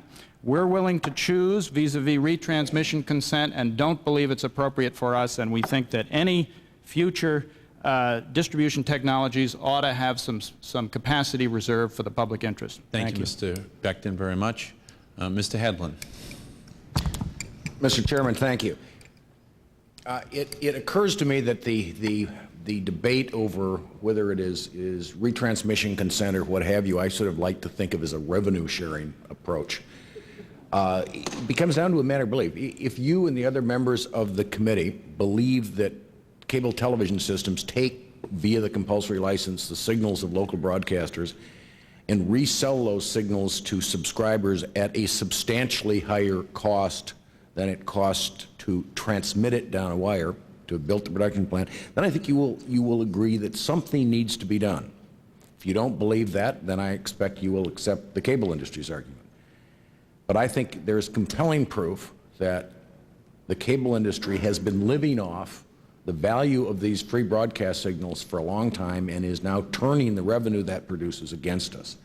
I would say, secondly, that to hear the protestations of the cable industry about woe is we, that all these sporting events are moving to cable program services and we wish that wasn't happening, I have to remind them that all those Major League Baseball games and all those NFL football games would not have moved to ESPN if the cable operators hadn't agreed to pay the extra money that made ESPN's bid necessary. The North Stars would not have been on pay-per-view for the Stanley Cup if the cable operators had not passed that signal down their cable wire. But more than that, the end result is that access to the viewers, just like my colleague here from the public stations is, our bottom line is we must have access to the viewers that we are licensed to serve. And if, with that access, we are unable to attract a large enough audience to survive, so be it, but we've got to have that chance to reach them. Thank you, Mr. Hedlund, very much. Mr. Lane. Thank you, Mr. Chairman. I believe retransmission consent is not a question of higher cable rates, but it's a question of fairness. Is it fair for broadcasters to sit and negotiate with cable operators about the value we bring to their business? If in fact the research is true that almost 2/3 of the viewing on cable is attributed to local television stations, and local stations get nothing from cable, then I think retransmission consent is fair. Finally, Mr. Chairman, the question of rates. A lot of people are leaping to conclusions regarding higher rates because of retransmission. We don't even know what the results of those negotiations would be at this point. But I would submit to you that local television stations negotiate regularly to renew programming.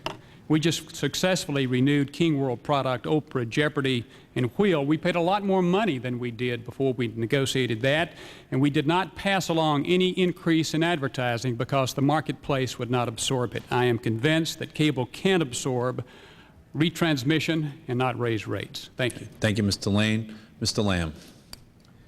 Mr. Chairman, if you lived in Santa Clara, California, and you subscribed to the cable system there, one of the 20,000, you would not be able to see C-SPAN. But you would be able to watch one of 3 public television stations, one from San Francisco, one from San Mateo, and one from San Jose. Because of the must-carry, constant back and forth conversation and discussions and deal-making, cable operators don't want to drop anything. And it seems to me that 3 public television stations is enough. It's time for us to be able to be seen in Santa Clara. And our main message to you is that we can't understand why there would be any kind of a must-carry agreement at all, which obviously disagrees with what our NCTA is doing, because we are as valuable as anything else on television, and we don't want to be a second-class citizen. Thank you. Thank you, Mr. Lamb. Mr. Hofstadter. Mr. Chairman, there is no doubt that the world of television is changing.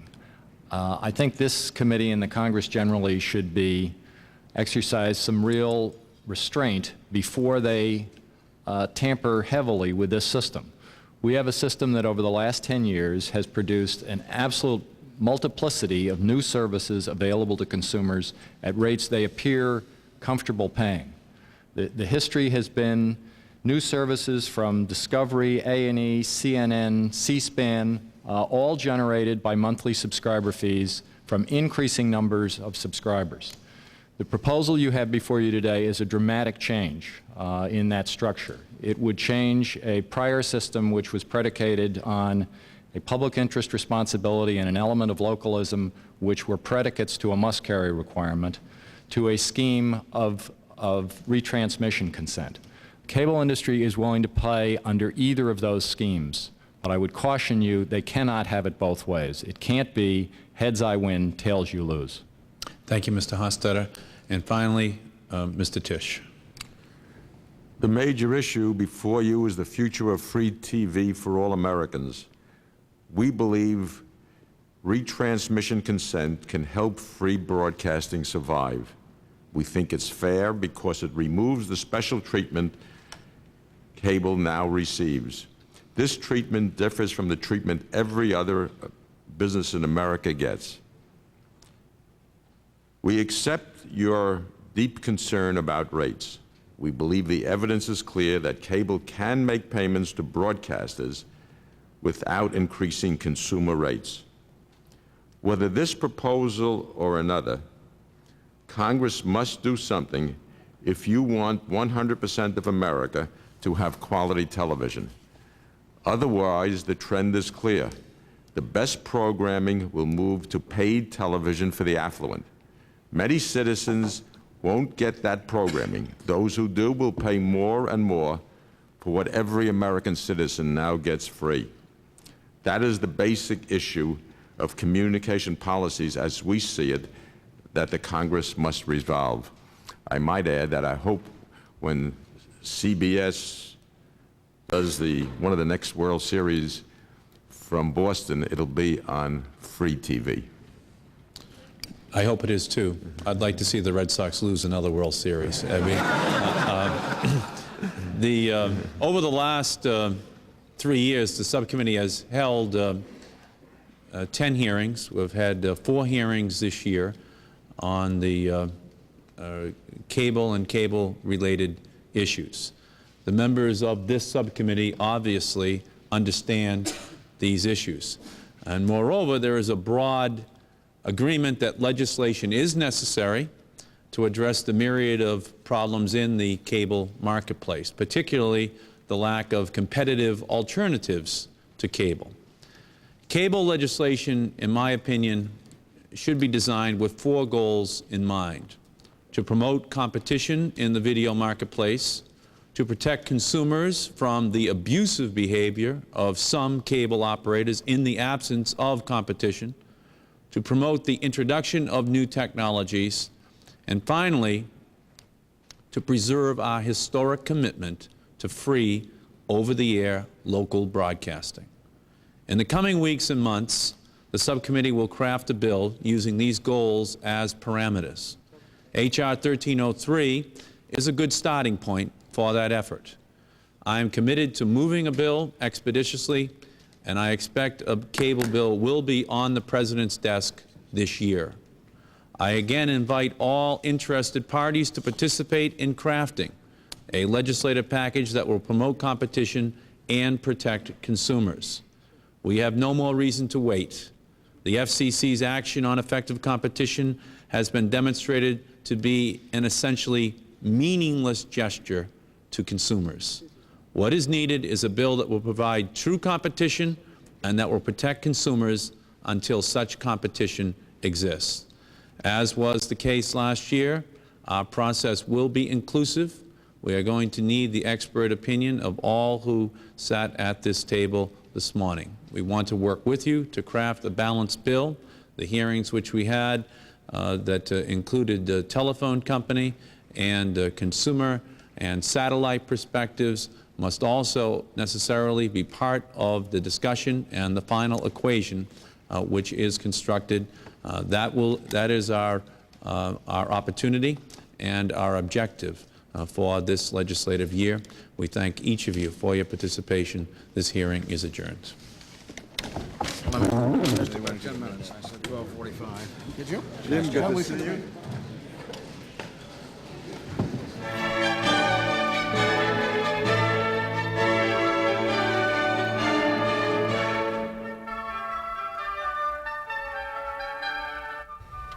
A note to join us for a wrap-up of the week's major news stories on Journalist Roundtable. 3 Washington-based journalists will take your comments and questions on Friday morning at 8 a.m. Eastern Time. Coming up shortly, remarks by the Chinese ambassador to the United States.